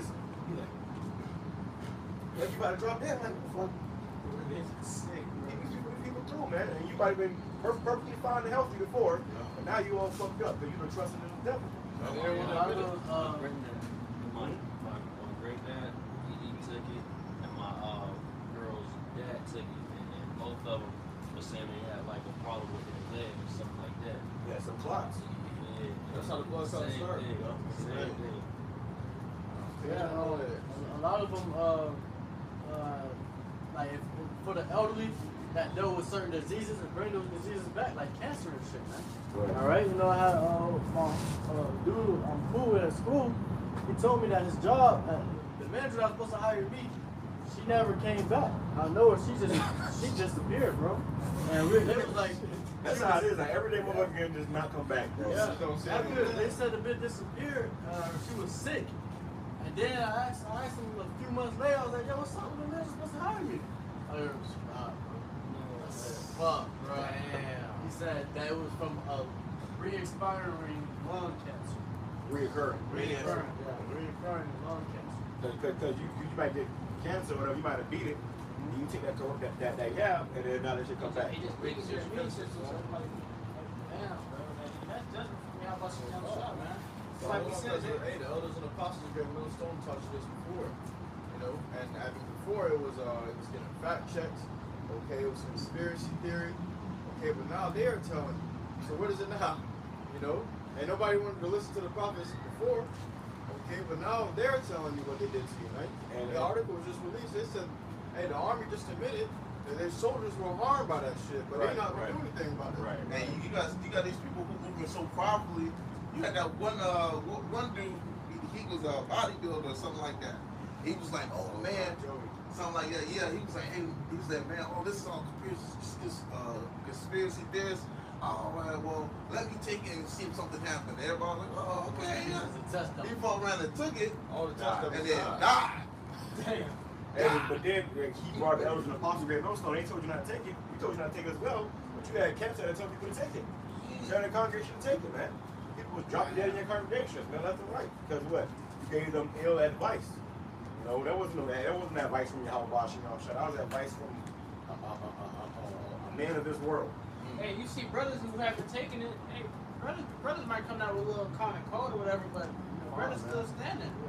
You know, Hey, brothers No yabs, no tests. never. I was gonna say never. None of that. They ain't even pushing on my nose, none of that. I'm doing just fine.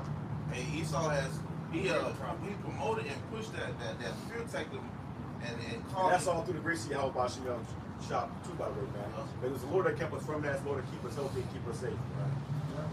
And they promoted that and pushed that, and that fear tactic led to a massive anxiety attack to these people's minds. Right. You know, which were anything as a common cold was considered that illness, man. And it showed who served Yahweh Shem and who don't. Because if you didn't consider Yahweh Shem in that moment, a lot of people didn't think about Yahweh Shem. They didn't think about the Most High God or what his son, what God was saying. Well, that's what they just ran and said whatever, did whatever Fauci said. Right. I mean, that's what we just be doing to the scripture. You know, they didn't. You got people that trusting in this system. You know, they're trusting in this system, then trusting in Yahweh Shem, man. Trusting in oppression. Yeah. He's your oppressor. Why would you trust where you trust in your oppressors? Right. You think they want any good for you? Nope. Hell no, bro. They oppressing you. They got you out. They had you out in slavery. They ain't gonna give you nothing that's good for you. When they see things is bad for you. Because Esau now, he know the Lord coming back, and he said these niggas gonna be found in my hand. You're gonna get caught red-handed with Jake in your hand, so they trying to get rid of Jake. Yeah, whatever. It says the same government that invaded you, kidnapped you, raped you, tortured you, enslaved you, miseducated you, starved you, lynched you, infected you, Jim Crowed you, drafted you, redlined you. Syphilis, he said infected you. He was like this syphilis back. Tuskegee experiment. Tuskegee experiment, right. It says redlined you, imprisoned you. Redlined you, kept you out of getting houses, imprisoned you. You can't get a house unless it's a prison house. Go ahead. The same government cares about your health. Right. Now they care about your well-being. You'll be a damn fool. Okay? You'll be a damn fool. And a lot of you niggas are damn fools. So whatever you fell for, you fell for the okie doke. Now you out here fucked up, looking crazy. Say, hey, we love the black community. We love you We gotta guys. give it to you guys first. We gotta make sure we put you guys on our Take top. care of our black brothers and sisters. They be emphasizing on that black. We gotta make sure we take care of our black black. brothers and sisters. Yeah, man, what the fuck? Hey, that's it right now. You know about yourself, right? But if you call me black, I don't trust you, my nigga. Brother. No, take care of the Brother. Like how Trump said, black jobs. black jobs, You know, right? so they refer to you niggas as black. Void of life. They You really know, want to negative. You know, disgusting. It's a new word for nigger, man. Yeah. All right, and you, Jake, are so It's a ignorant. byword. Exactly, you guys are so ignorant because y'all actual niggas, man. Y'all ignorant, man. Well, Shit, well, y'all- niggas have got comfortable with being black. Yeah. That's all it is. Niggas Niggas got got Color comfortable being with a being color. black. Niggas got been comfortable with being called a nigga too, man. You know, niggas call niggas. You know? Hey, so hey, you know, the mindset of it is completely gone, man. Right. Let me bring this back though. It says Isaiah 31 verse 1. Woe to them that go down to Egypt for help, Right. and stay on horses and trust in chariots because there are many, and in horsemen because they are strong. Right. But they look not unto the Holy One of Israel, neither seek the Lord. Right. And you have it where Jake trusting this military might. Hey, you got Jake that's getting, you know, going into the military, thinking that they're gonna build a whole career out of it, go over there, get to these wars, lose their lives, man. You got Jake that's trusting the oppressor and the whole nine, man. When the shooter says, whoa, unto them, man. All right, really speaking to you so-called Negroes, Latinos, and Native American, man. To hell with everybody else. We speaking to you, Jake, man. You hard-headed, stiff-neck, man. You trusting your oppressor, thinking that they're gonna do right by you. But you can say you never trust our enemy. So Grab that, grab that real quick. All right, got it. What I got in there? What you got? No, real quick, Slocky. I just seen a post. You know, I did a video on it earlier in the week. There was two old couples, and they were adopting black children. Oh, yeah. And they were living under slave conditions. I gotta go into that. Yeah, that shit was fucking sick, bro. They just found out about it, and they see everything they was doing. You might get to stay in your captivity. Yeah, you get to stay in your captivity. You know, because they had a younger child that was supposed to be a house slave and shit that was providing in the house and shit.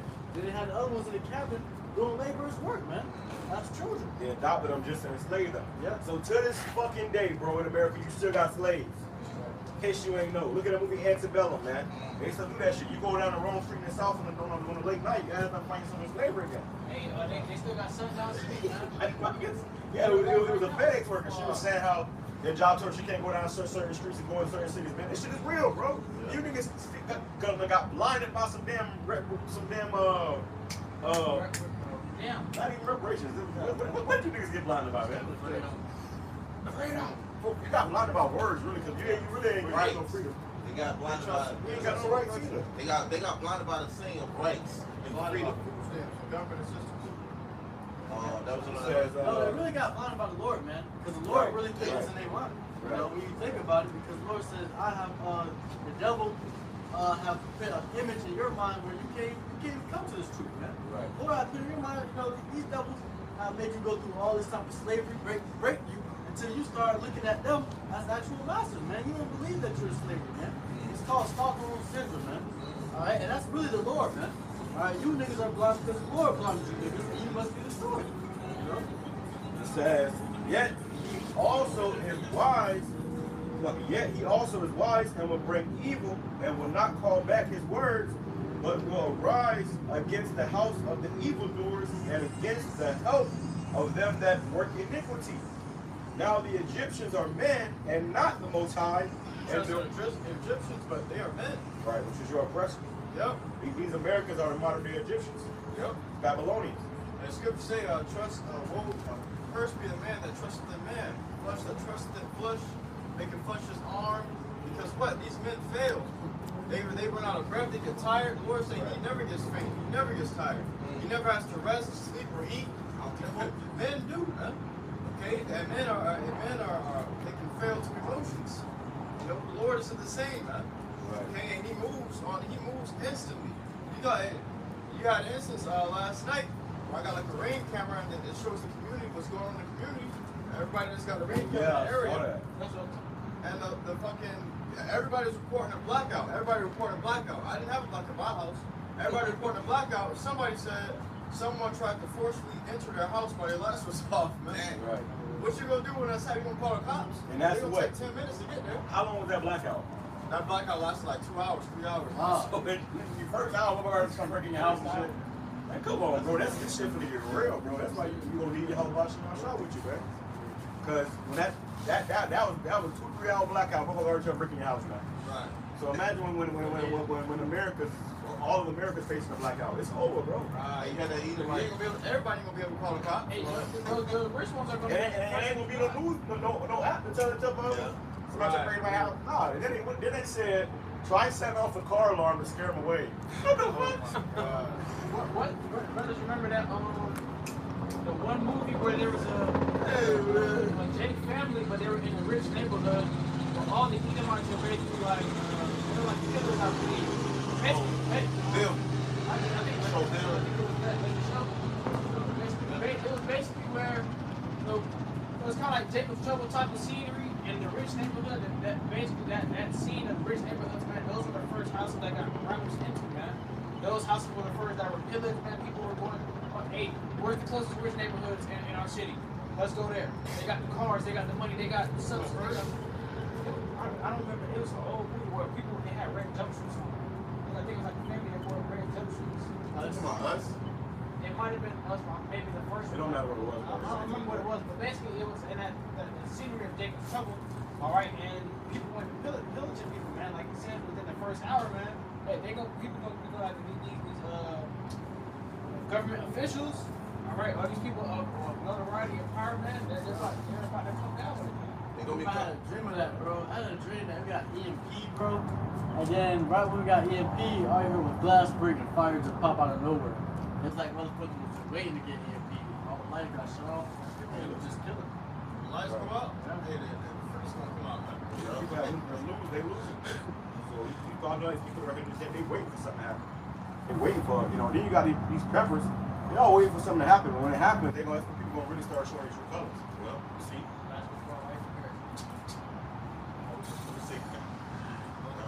You're gonna be high with your family in the tub, you're gonna hear damn window break. Fuck.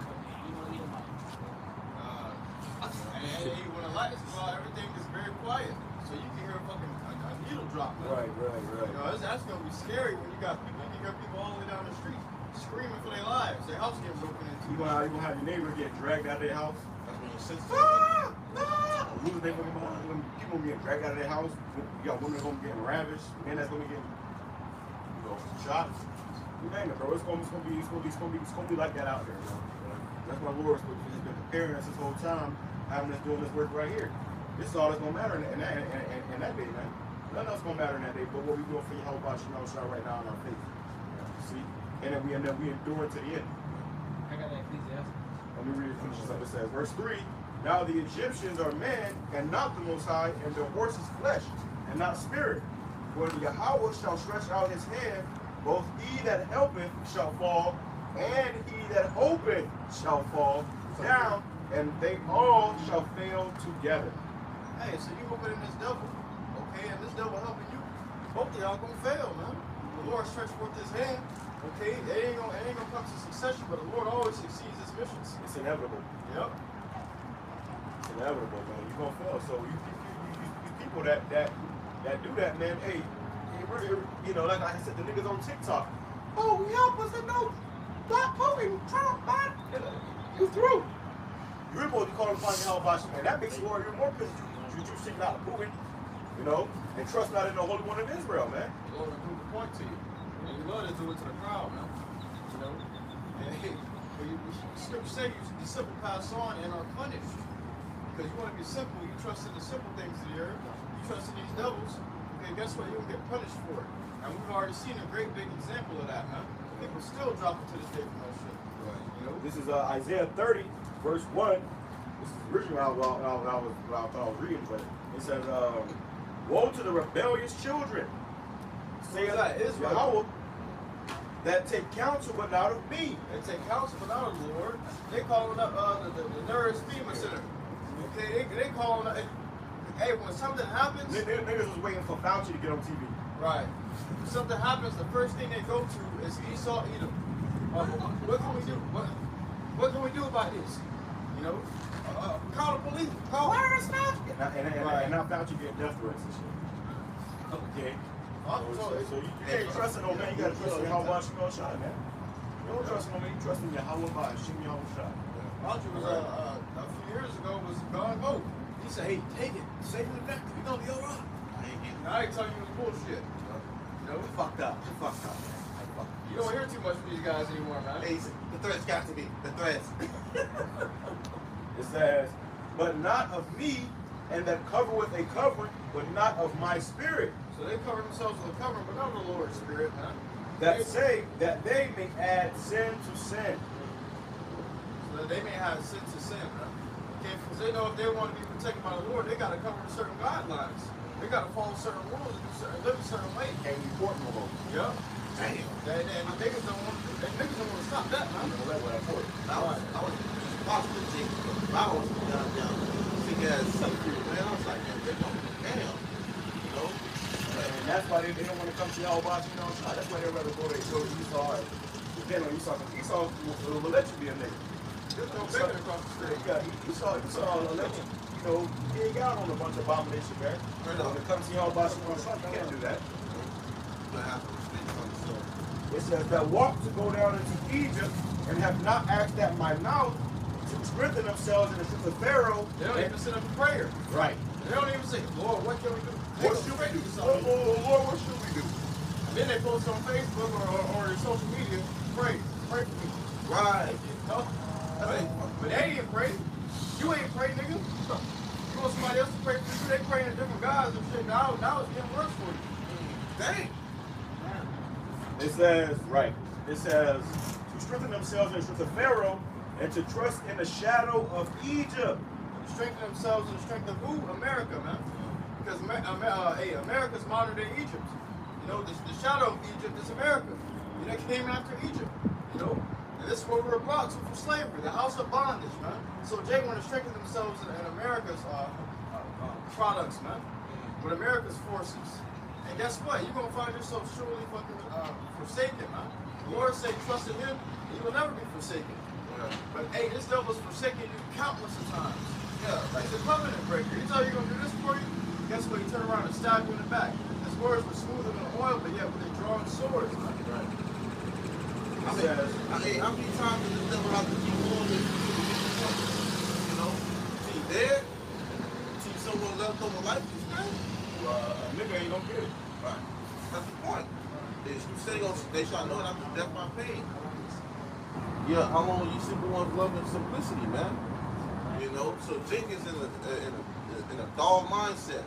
You know, as long as they got down, about goods, they good. They don't give a hell. They don't give a damn what's going on, man. Right. This nigga got you know, food. Yeah, some food, Big booty weed, bitch, some weed, some entertainment. Yeah, that's it. That's all they give a damn about. Why you got your oppressor preparing slaughter, man. That's what all I got to do with Henry Cavell says. As long as you got regular sex, food, and entertainment, he forgets all his ambitions. So all the things that he worked for, he did everything in his own goals. And he could get his impression. Get this oppression. It says, verse 3, therefore shall the strength of Pharaoh be your shame, and the trust in the shadow of Egypt your confusion. And these people are ashamed and confused now. Now that they're telling you the things that they told you were safe for you is now harmful, deadly. It's killed many. You had these other countries. I believe it was, I think it was Japan. They came out and said they admitted and they apologized to their citizens, and they said the YAF has killed millions of our people. So where are the numbers at over here in America? Now we ain't seeing these numbers. These niggas fabricating the numbers. Okay, they said, okay, a few people may have had adverse effects. No, man, that was a fucking biological weapon, and they're now admitting it. They're taking these things to court, man. Talking about this may have been a biological weapon. You got these other countries, they saying, hey, America gave this to us for our people. And millions of our people died. You think they're not mad? You think they ain't gonna rise up at the opportunity, the first opportunity they get to kick America in the ass, man? Oh, yeah. It says, they were all ashamed of a people. Verse 5, they were all ashamed of a people that could not profit them, nor be an help nor profit, but a shame and also a reproach. These people are your reproach, man. They're ashamed to you. Because guess what? This is your superhero. Everybody looking for Superman. The the white guy with the red, white, and blue outfit on, man, and the cape. No, just the white guy. Right. It just gotta be a white guy. So as long as a white guy, everything we say out here, if white people saying it, hey, niggas is lined up, man. Niggas will be standing front and center. Okay? It says, verse 9, Isaiah chapter 30, verse 9, that this is a rebellious people, lying children, children that will not hear the law of Yahweh, which say to the seers, see not, and to the prophets, prophesy not unto us right things, speak unto us smooth things, prophesy deceits. So they want to be pacified, you guys think? Yeah, because like I said, they want to be pacified, man. They want to be hearing good things and not things that's to come, man. That's in the scriptures, man. The Lord give you fair warning, like Jeremiah 30:7, man. Which will tell you, verse 4, where it is going to be a time of what? Of a fear, man. Okay, not a peace, but a trembling, man. So you have it, they want to hear the opposite of those things, man. Well, this is not for something for smooth sailing to you, man. This is something to tell you the truth, and it's hard, and it's harsh, man.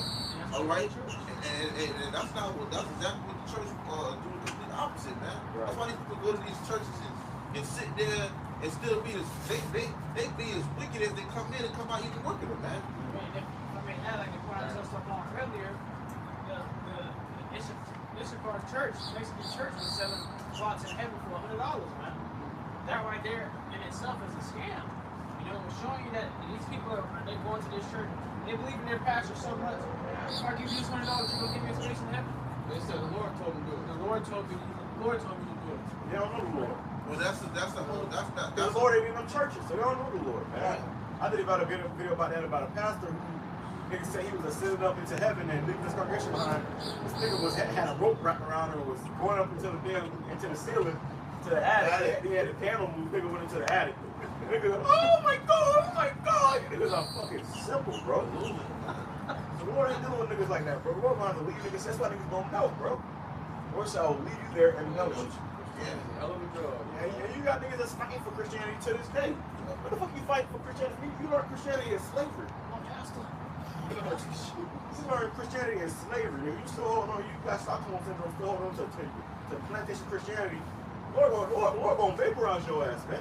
You got niggas who think that they come up against us because we teach the truth. They think they teach Christianity, that's the truth. Lord gonna vaporize your ass, nigga. They go home with feeling like, oh, I just talked down on some niggas today, told them something. Like they accomplished something. Oh, yeah, that's And all you telling us the same shit we was told since we was fucking, we was born. Plantation Christianity bullshit we was told when we was a baby. You tell us the same shit now, and a full grown man, and you think you can listen to you? No, you full of shit, man. So it just means it ain't for you.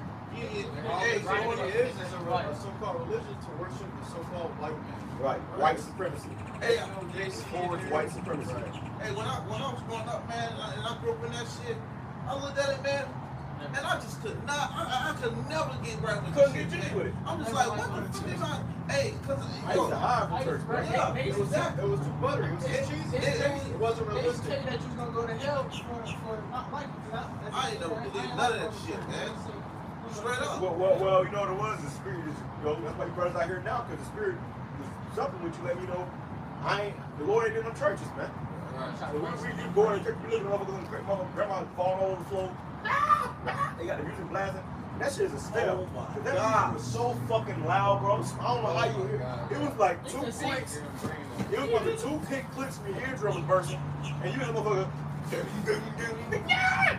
It was a spell on niggas, bro. And then at least 80% of the service was just that loud ass music blasting, man. Hey, I remember when it was time. Hey, I remember the I time. remember I would be waiting for the pastor to say some shit. I'm trying to get past this fucking loud ass banging. We turn that shit off. And here, you pastor get ready to say some shit. Okay, I'm about to get something in the spirit. He was like some stupid ass shit. Oh yeah, and then done. It's like 5 minutes. Done. Yeah. Yeah. Oh, what the fuck is ain't that, man? Hey, also, it was a show. Hey, hey, I remember it was a time where they was calling people up to, pray or whatever. And I remember I came up there and I seen people, he just do this and the mother was falling out. So when I got out there, and he would acting like he was doing something, I'm like, man, let me see this shit, bro. What's with it, man? He did it, He was like this. I'm sitting there like this. Everybody came quick. He trying to push you back. Yeah. At this point, you just pushing my head back, man. What you doing? He like, oh yeah. Oh, I was coming back. Like he couldn't get it. Because they all in on that shit, man. Right. People was just faking, man. It was just faking. You know what I'm saying? And that pissed them off, man. Yeah, yeah. That happened to me Pissed one them time off. too. I was at my grandma's church. It was how you doing? Not bad, not bad. It was a service where they was like, you know, praying for the kids to go back to school. And I guess like they had all the kids lined up. And it was my turn to go up, and I'm just pastor like, skip me, bro. I'm like, hey, why you just skip me? But that's how you know the Lord was started dealing with you, man. And he looked at me crazy, give me this crazy look, and he skipped me. And I was like, you know? But that right there to go to show you that, hey, man, the Lord was already with his men. Sorry?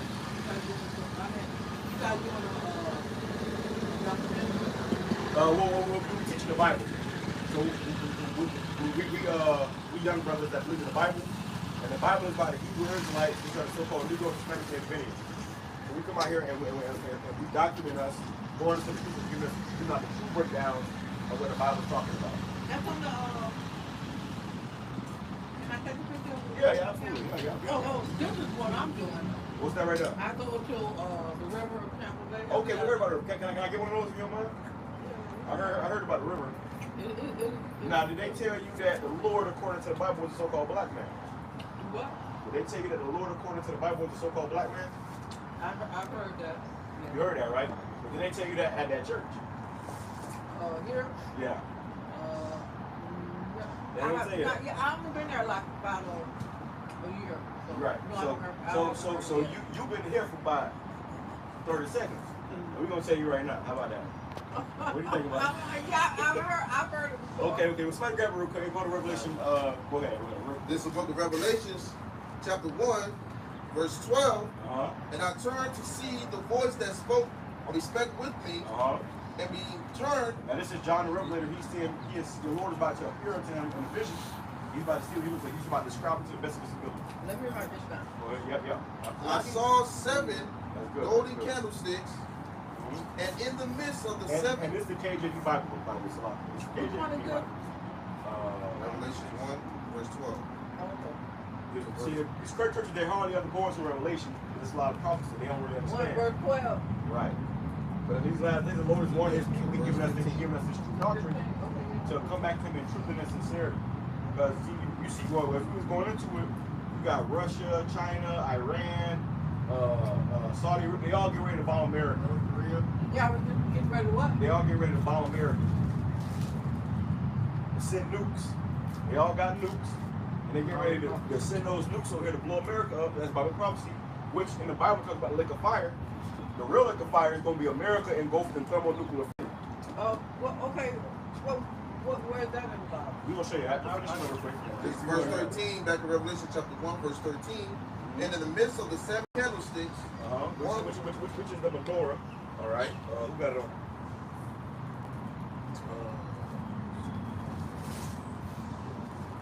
Right here. Actually, you can use that. Oh yeah, right here. Right, I got it right here. So this is the menorah. You've seen this before, right?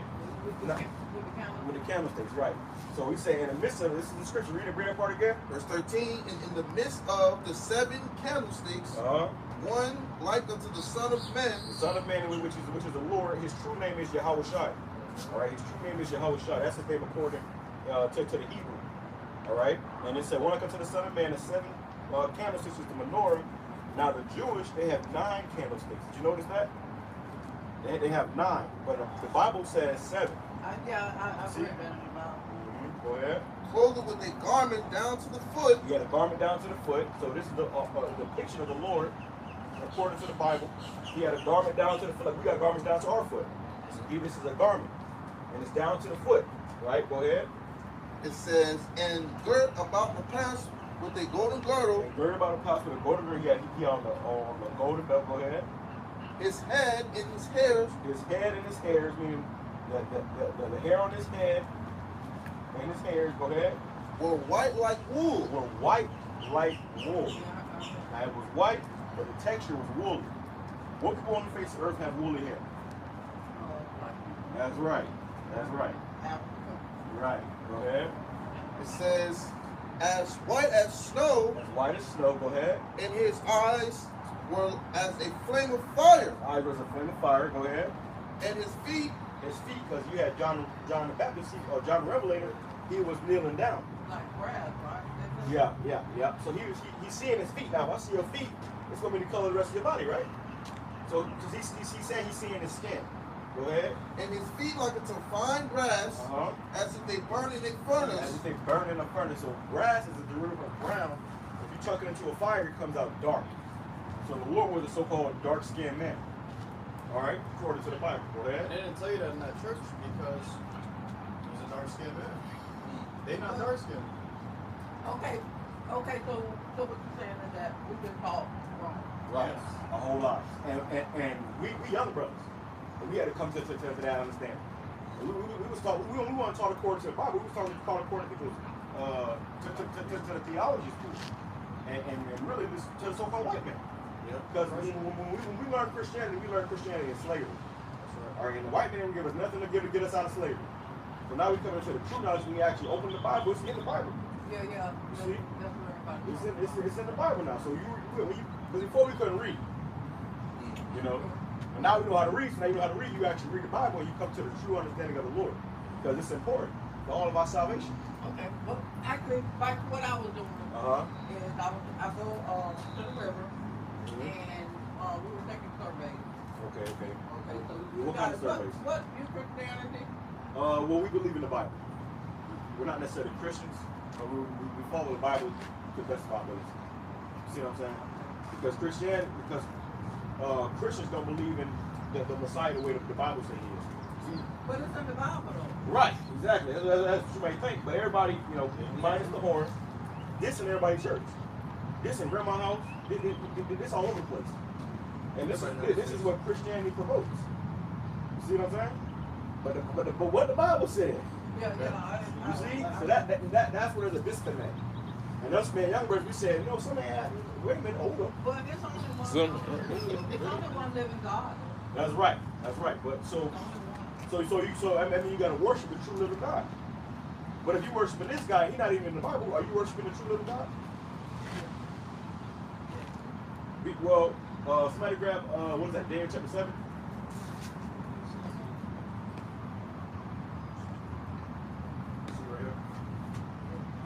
So Daniel 10 and 5. Go ahead. This is the book of Daniel, chapter 10 and verse 5. Uh-huh. Then I lifted up mine eyes and looked, and behold, a certain man was clothed in linen, whose loins were girded with fine gold of Uphaz. Uh-huh.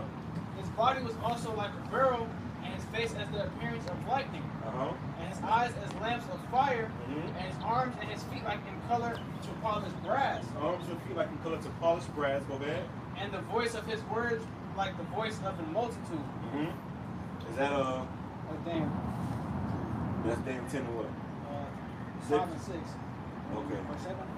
Go to verse 7. What is that? And I, Daniel, alone saw the vision, for the men that were with me saw not the vision. All right, that's it.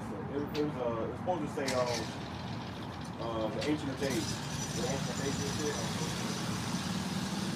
Because see, you remember when the Lord was talking to Philip, and Philip told the Lord, show us the Father. And he said, have you not seen the Father? The Father, Philip? Because the Lord looks just like the Father.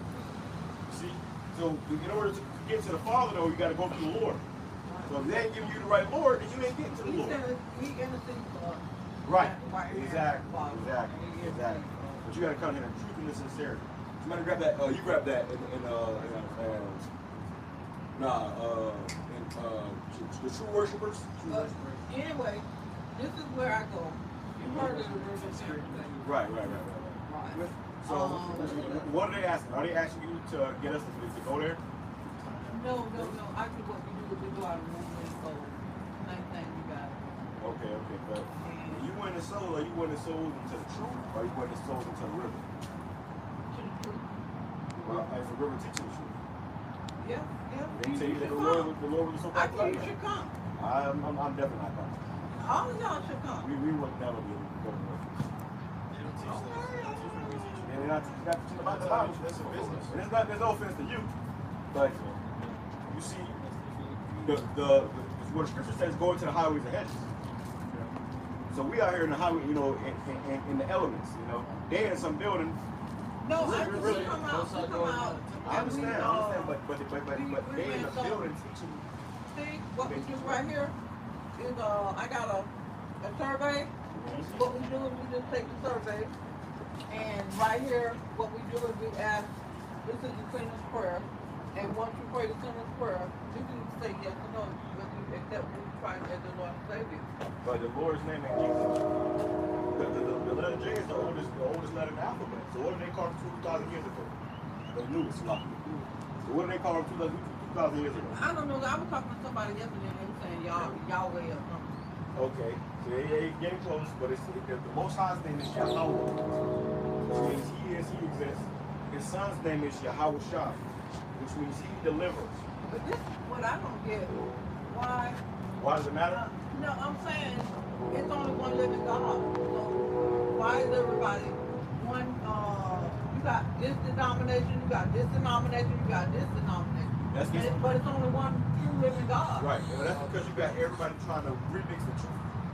They trying to remix the weights. Because see, somebody can lead you to say you're trying to get to God, right? Somebody can come in there and mislead you to a false God. Is through the Son, and you got to accept him as your Lord and Savior, right. And you got to believe. Right. But also, Scripture says faith without works is dead. Now they got you out here working. I see they got you out here in the weather. They got you passing those things. Actually, I don't mind because it's a joy because heaven rejoices when you win one person. Right. Now that's true. Angels will rejoice. Yeah. But you got to bring them into the truth. The right gospel. The right gospel. So there's many different gospels, but you got to come into the right gospel, the true gospel. I mean, let's show you this real quick. Go ahead and bring it out real quick, brother. True worshipers. Okay. Which one is that? John 4:23. John 14. John 4:23. Go ahead. But the hour cometh, and now is The time has come. We in that time right now. Yeah, Go ahead. right. when the true worshipers, When the what? true worshipers, When the what? true worshipers When the true worshipers. Go ahead. shall worship the Father in spirit and in truth. We shall worship the Father in spirit and in truth. Because you got people that say they worship God, right? But are they worshiping the Father in spirit and in truth? That's the only way you can. That's the only way. That's the only way you don't see him. Exactly. So if that church is saying that the Lord is a so-called white man, that's not in truth. No, because we have the congregation as a mixture of everybody. Right, but they bringing you to a white Jesus. I haven't seen it. It's just basically they have big words and stuff like that. But they don't have a picture of a white Jesus. They don't have the picture, no. Okay, but do they have a cross?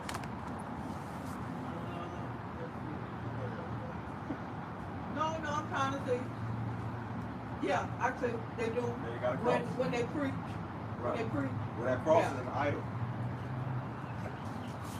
The scripture's talking about they shall reverence wood and stone.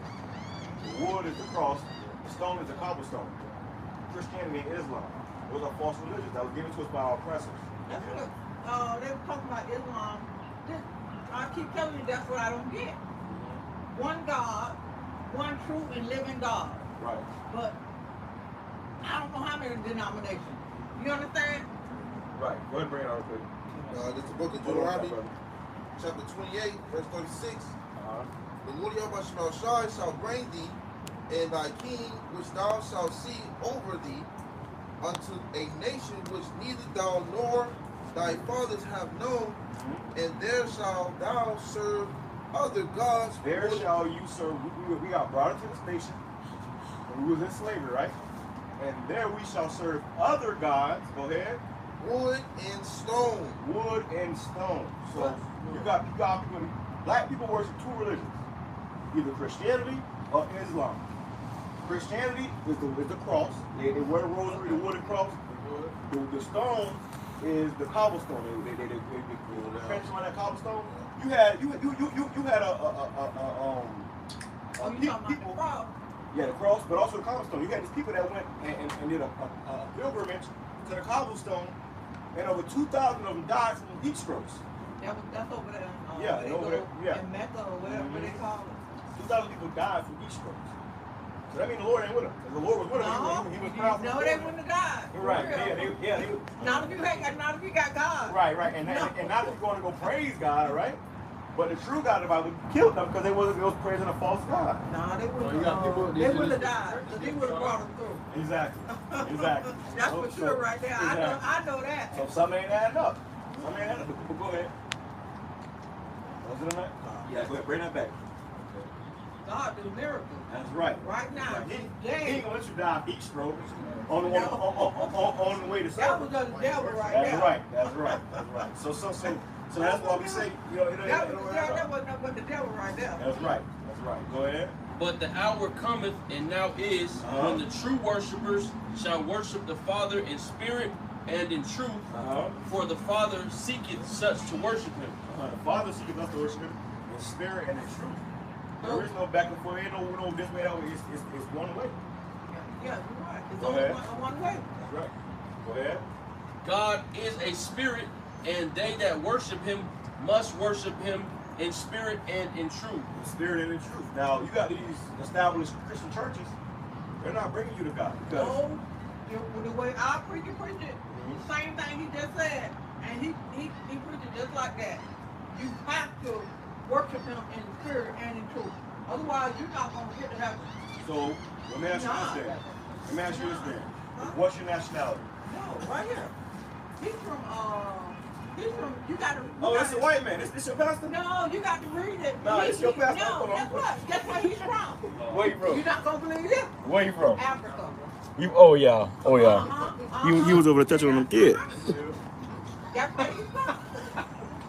It's the pastor. What he said.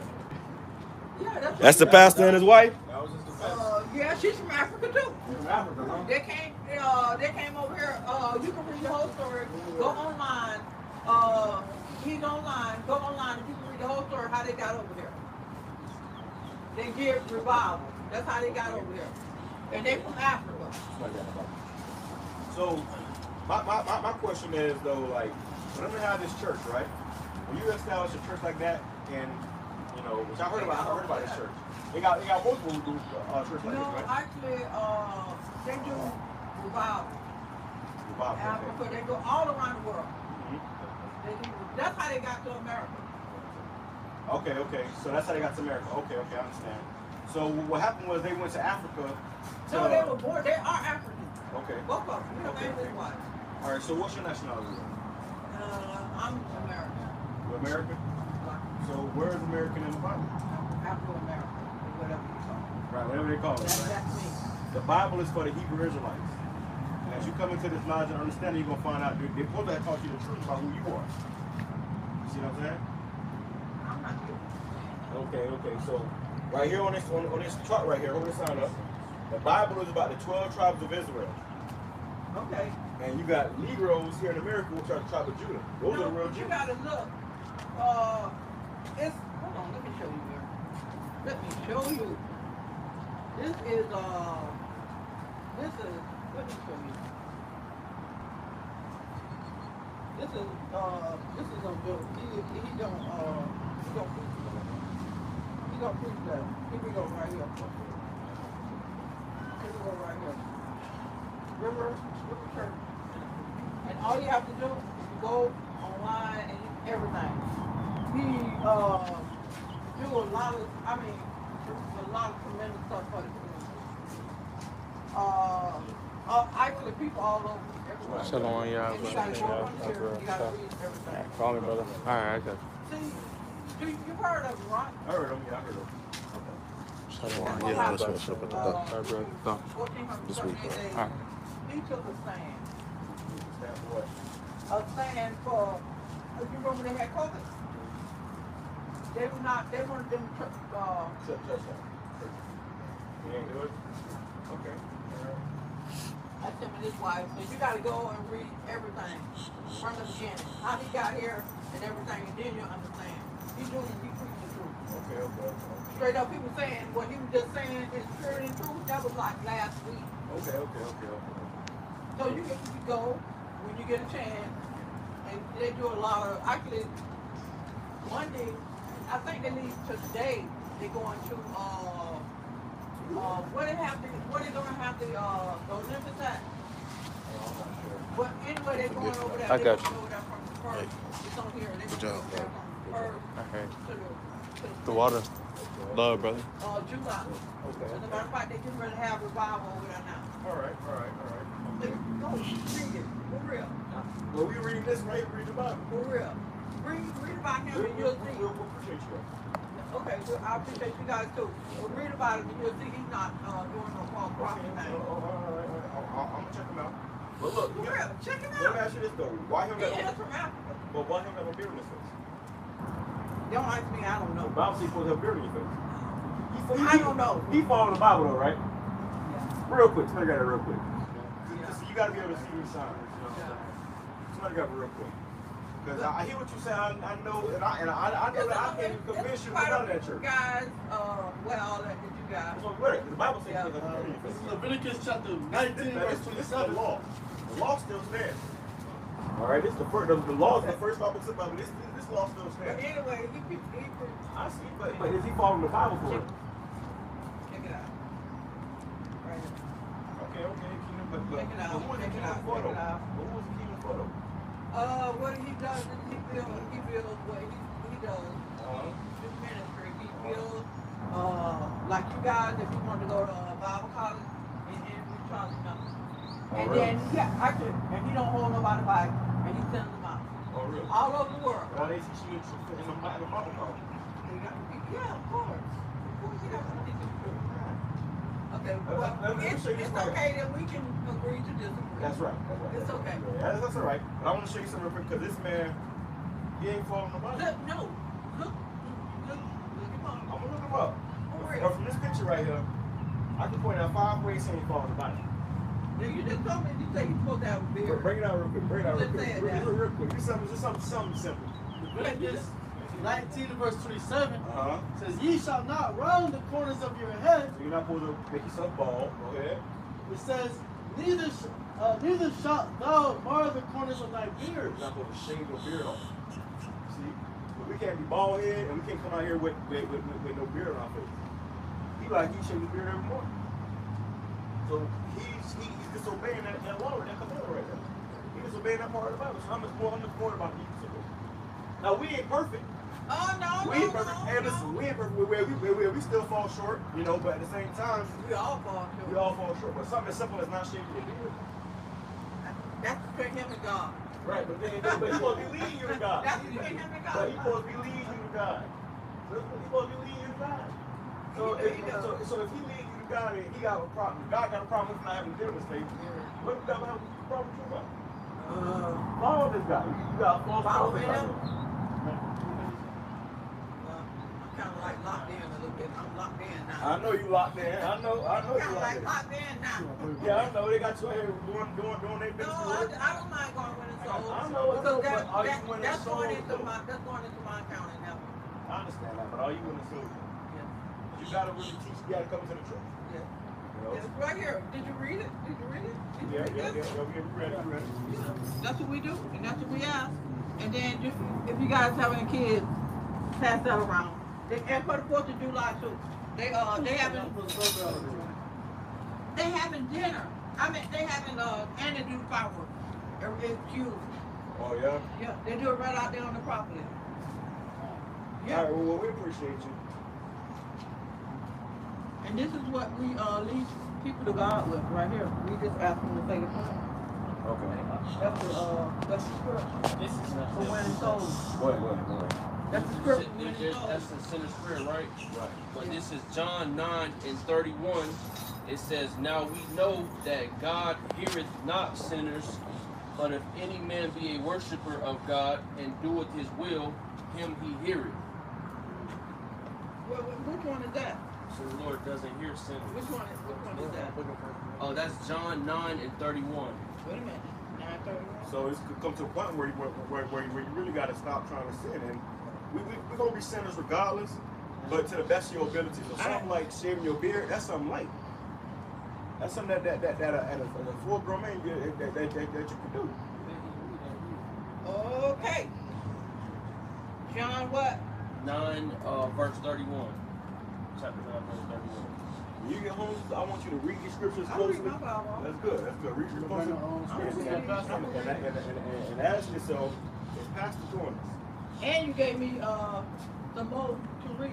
Right. You know what I mean? When I get my Bible, and I just go to read it. Not like y'all, you know. That's good. That's good. Bring the scriptures to your pastor. Excuse me? You bring the scriptures to your pastor. Yeah, actually, I will ask You you. will? Okay, ask him. He might get mad. This is the one 9 and 31. This is the one 9 and 31, right? Right. It's Okay, 9:31, right? About the beard. No, the beard is Leviticus. Which one? Well, ask him about that. Leviticus what? Leviticus 19 and 27. 19 what? And 27. I don't think it's gonna get angry. Okay. They got a lot of good pastors out there. They do. Actually, go online and you'll see the pastors. Do they got any black pastors? Yeah, yes. All right. So. One of them out of DC, he graduated, I forgot what, like law or something like that. Right. And I'm not sure exactly where, but they went through the Bible school. Okay. Yeah, a lot of good Christians. Okay. They are good. All right. That's why you guys should come. I don't know if we come again. I'm gonna be honest with you. I don't even want to tell you that we come in. Listen, just come and sit and listen to the word. Well, we already hearing the word right here for free. I know, it's for free. It's free. It's free. You don't pass the pot around free time. No, they just pass it out. You have to pay, no, you have to pay tithes. That's in the Bible. I understand that. You have to pay your tithes. But the tithes was paid to the Levites. Okay, what's wrong with this? Don't worry about it. No, what's wrong Don't with worry this? about it. But today you came out here and you heard the truth, right? So it's going like towards your Bible. I'm gonna read my Bible and I'm gonna ask God knowledge and understanding. And I'm gonna read the scriptures you gave me. Right. And that's all we got. That's all we got. Okay. All right, Hello, what's your name? see you. Are you guys online? You're online. You go on. So you can write it there real quick. We on YouTube. You on YouTube? What is it? It's Prophets in Babylon. Prophet? Prophets, yep. Prophets in Babylon. PROPHETSINBABYOLON.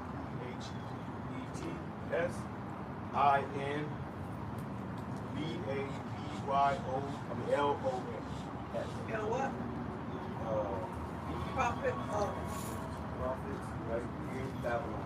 N-I-N Babylon. Okay. A-L-O-N. Y-L-O-N. Right. You can look at them on YouTube and watch these videos. You know, we always out here, you know, preaching the gospel. But yeah, you know, that's You what guys, why don't you get like a building or something too? because the Lord told us to go into the highways and hedges. Don't go. He told me not to. Yeah, we're supposed to be out here in the streets. You got to listen to God. Right, exactly. You But got to somebody know grab that. that real quick. You got to know that's his voice too now. Right. Come out of here. Right. You know that, right? Okay, all right, guys. Yeah, we heard. God bless. God bless you too, sister. Okay, all I right. had a 372. What is your name? What is your name? Ibar. Ivar. What's your name? I'm sure. Nice to meet you. Pleased to meet you, Ivar. Yeah, Lord, we'll see you again. Okay. No, I'll be back. Okay. I was coming out here to win some souls today, but the rain done ran everybody away. It sure did. Usually they be over there on the basketball court too. I was looking for them over there too. All right, sister. God bless. God bless you too. What you got? Now listen, You don't know. I want to grab this because obviously, you know, that's Jake, man. You know, so somebody's mother, probably grandma, you know. So Jake has the zeal, not according to knowledge. You know what I'm saying? So Shit. What we used to say, you got a lot of these older Jakes, they really not gonna get it.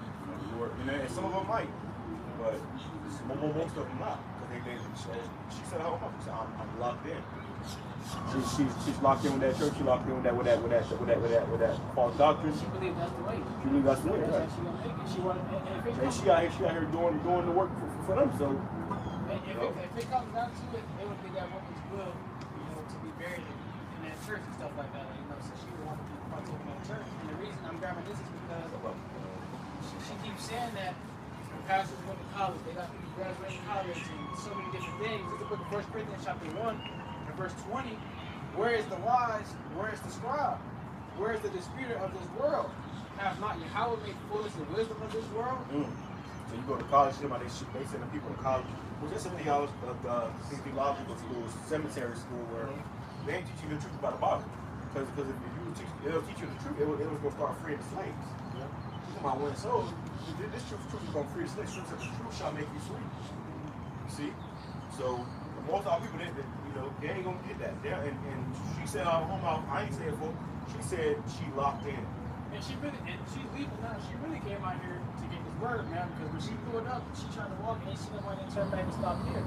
Now she's leaving, man, so that just goes to show you, man, that your steps, man, the Lord ordained your steps, man, before you think of what you're going to do, because she didn't expect to run out here, man. Right. She said, oh, I want to go down here, I want to pass out these, out to this. And she said they wasn't making her do it, but she wanted to gain some souls, you know?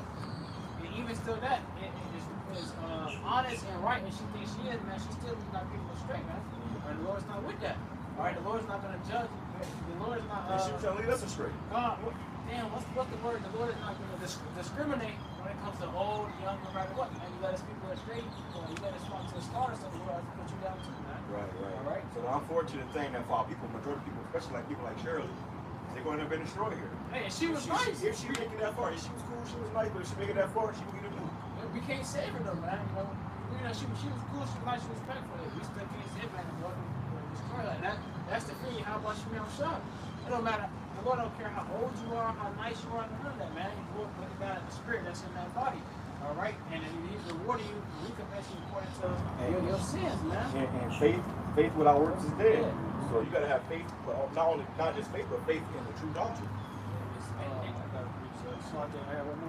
He goes on to say, for after that, in the wisdom of Yahweh, the world by wisdom knew not Yahweh, and pleased Yahweh by the foolishness of preaching to save them that believe. All right, and this foolishness of preaching is saving them that believe. Right, the elect that's watching, brothers doing this work right here. To her, she thinks she found the right way, man. She thinks she's like, well, we can agree to disagree. She's like, well, I hear what y'all saying, but it don't really sound like y'all have the truth. It ain't what a pastor saying. You see? So she looking for a pastor to say what. And why? Because it was a so-called white man.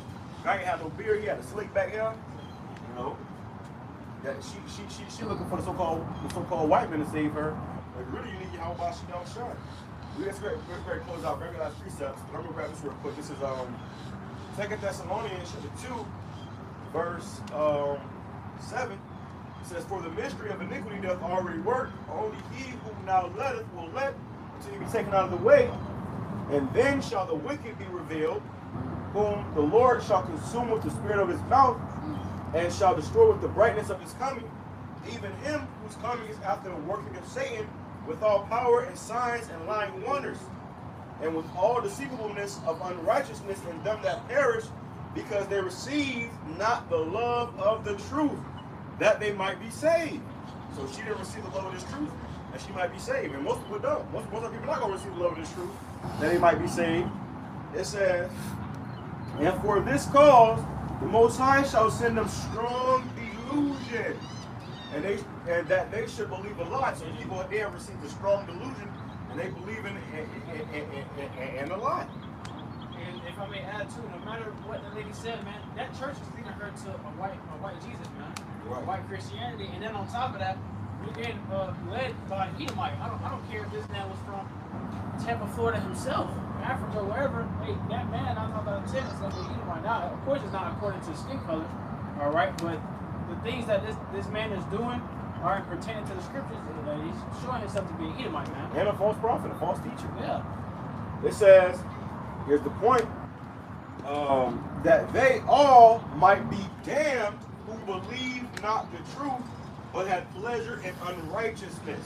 Hey, so they all might be damned that believe not the truth. You're damned, you do it already, man. Yeah, if you don't get his word, then it don't matter what you do. You already fucked. You damned. You're gonna be destroyed. And the Lord got nuked just for that purpose. It says, but we are bound to give thanks always to the Most High for you, brethren, beloved of the Lord, because the Most High has from the beginning chosen you to salvation through sanctification of the Spirit and belief of the truth, whereunto he called you by our gospel to the obtaining of our Lord Yahweh Shai Mashiach. Alright? So you got to come into this true knowledge, true understanding. And we showed her that in the Bible. While she writing the scripture, she had never heard of Christian before, man. I'm gonna read it. Well, you had, you know, Jake been in that church for 30, 40 plus years, never heard these precepts. You know? He said, I read my Bible. Why couldn't you never read this before? Because pastor telling you a bunch of shit that sounds smooth and make everybody feel good, we telling you the truth. And the truth hurts. If I may add on that too, you realize that once you got the truth, it might be certain scriptures that you went over, once you go back, like that you read before, you know, when you was in the church in the world, you go back and read it, it's like they pop out to that much more. Right. You know, these people not having the truth, man, the Lord, you can read it all day. You can read it verbatim. The end of the world, loose are gonna fly. But if the Lord don't quicken you, man, and you don't get that the spirit or the actual truth, you never gonna fully understand it and grasp it. What you said, how pastor said that truth and spirit and in truth. My pastor said, and we'll read, brothers will read the scripture. Speaking the spirit and in truth. And brothers will read the scripture, tell them, well, your pastor got a beard on his face. Well, he, you know, and I wanted to ask her before she left, if you read that scripture to your pastor, is he gonna turn and say, well, you know, that's just, you know, a matter of opinion. He gonna say a bunch of stuff. You know, and I was gonna say, if he does that, the brother Lamont had a scripture back it up. Hey, you know, the Lord changes not, man. It don't matter what's going on. Hey, how about Shadal Shah's not gonna change? So that man, if he's an actual pastor, first off, just off visual appearance, you need to have a beard on your face, man. Yeah, but see, that's why people like that, we just really trying to get you down the road because you're not gonna hear it anyways. She said, I'm up. I'm locked in. She looked up. I'm too locked in, so it wasn't really we can tell her. So all we can tell you is we can give you the truth and, you know, tell you to go about your day and hope that the Lord, you know, sprinkle some mercy upon you and you come into this truth. But her, she not that's the part of the joy too, man. She got kids, you got folks lost, most of them are hard work, you know, like, and it's any way to get you to go to that church. Yeah, and we're not saying that she's a bad thing. Honestly, the lady, she was cool, she was right at the lady. It's the Lord that's the same, man. The Lord is not a respectful person. He don't care if you're nice or whatever the case may be. He's gonna put you down, man. Right. And even like, you go around your grandma. Hey, when you going to church with me, man? When you going to church with your grandma? All right? Yeah. That's literally how I be. That's why I don't even go around my grandma no more. Because every time I talk to her, she know what I'm about. Why don't you just come to church with me? And that's the pastors and the deceiving them damn women to do that, man. So with that we cannot relate. Go ahead, brother. This is John 3:3. It says, Yahushua answered and said unto him, Verily, verily, I say unto thee, except a man be born again, he cannot see the kingdom of Yahweh. You gotta be born again, man. You can't come to that same state that you was all your life, a Christian eating pork, you know, you wearing pants. No, you gotta be born again, man. You gotta be changed. And the only way that can happen is if the Holy Spirit will find you to call you to change. You know? That's why we can't really tell Jake, you gotta do it. No, the Spirit can find you to do it, man. You know? First you gotta know who the Spirit comes from. First you gotta know your whole body. True God and the true God and his only begotten Son. But if you don't know that, then no matter what you was gonna come to naught, man. That's the point though. Listen on that. I'm gonna bring something up. I got it. Look at 1 Corinthians chapter 1 and verse 27. It says, But Yahweh hath chosen the foolish things of the world to confound the wise, and Yahweh hath chosen the weak things of the world to confound the things which are mighty. Alright? So the Lord has chosen the foolish things of the world to confound the wise. Before this truth, we were considered foolish. We were looked down upon. Even us right now, this damn part, you look at the why would y'all gotta do it? That's the Lord ain't gonna deal with us, man. I should have run that out to you. So we're considered foolish, man, because we're young. We're young men. They would think we'd be out partying and shit. So they would think you don't got nothing to tell me.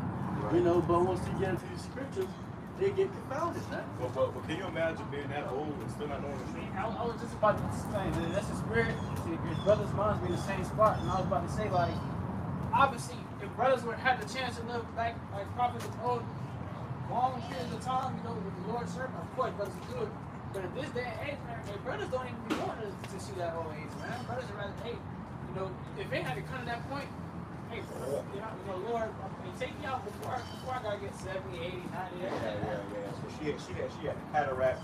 But one eye, she was blind in one eye.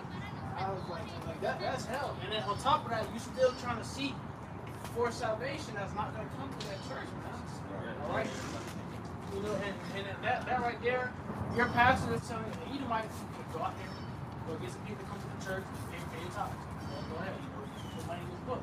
And mind you, that's how they get Jake too, man. Hey, just damn. Our people have been deceived. Damn. For the most part, a lot of them ain't gonna come out of that, man. Majority ain't gonna come out of that. Sometimes it's like, damn. Man, hell, we need the Lord. We need you, how much God. You tried to step with her a little bit, but even though she was understanding what we were saying, so that's why she said, I'm already locked in. You know, so she couldn't see herself moving that church. And then she was trying to get us to go to the church with her. So I was like, hey, man, like I said, we can agree to this. That's all we need to hear. Yeah, praise the Lord. Hear me, I am a sinner. I need your help. I am not perfect. Help me. Yeah, pray to the Lord, man, because if not, and the Lord, you know, just beat up the times, and brothers would be out here to live as long as she was. Hey, brothers would be destroyed, man. Brothers would be out here messed up. Reset. That's all. What was that? That was all we had on that. Our Lord brothers, listen.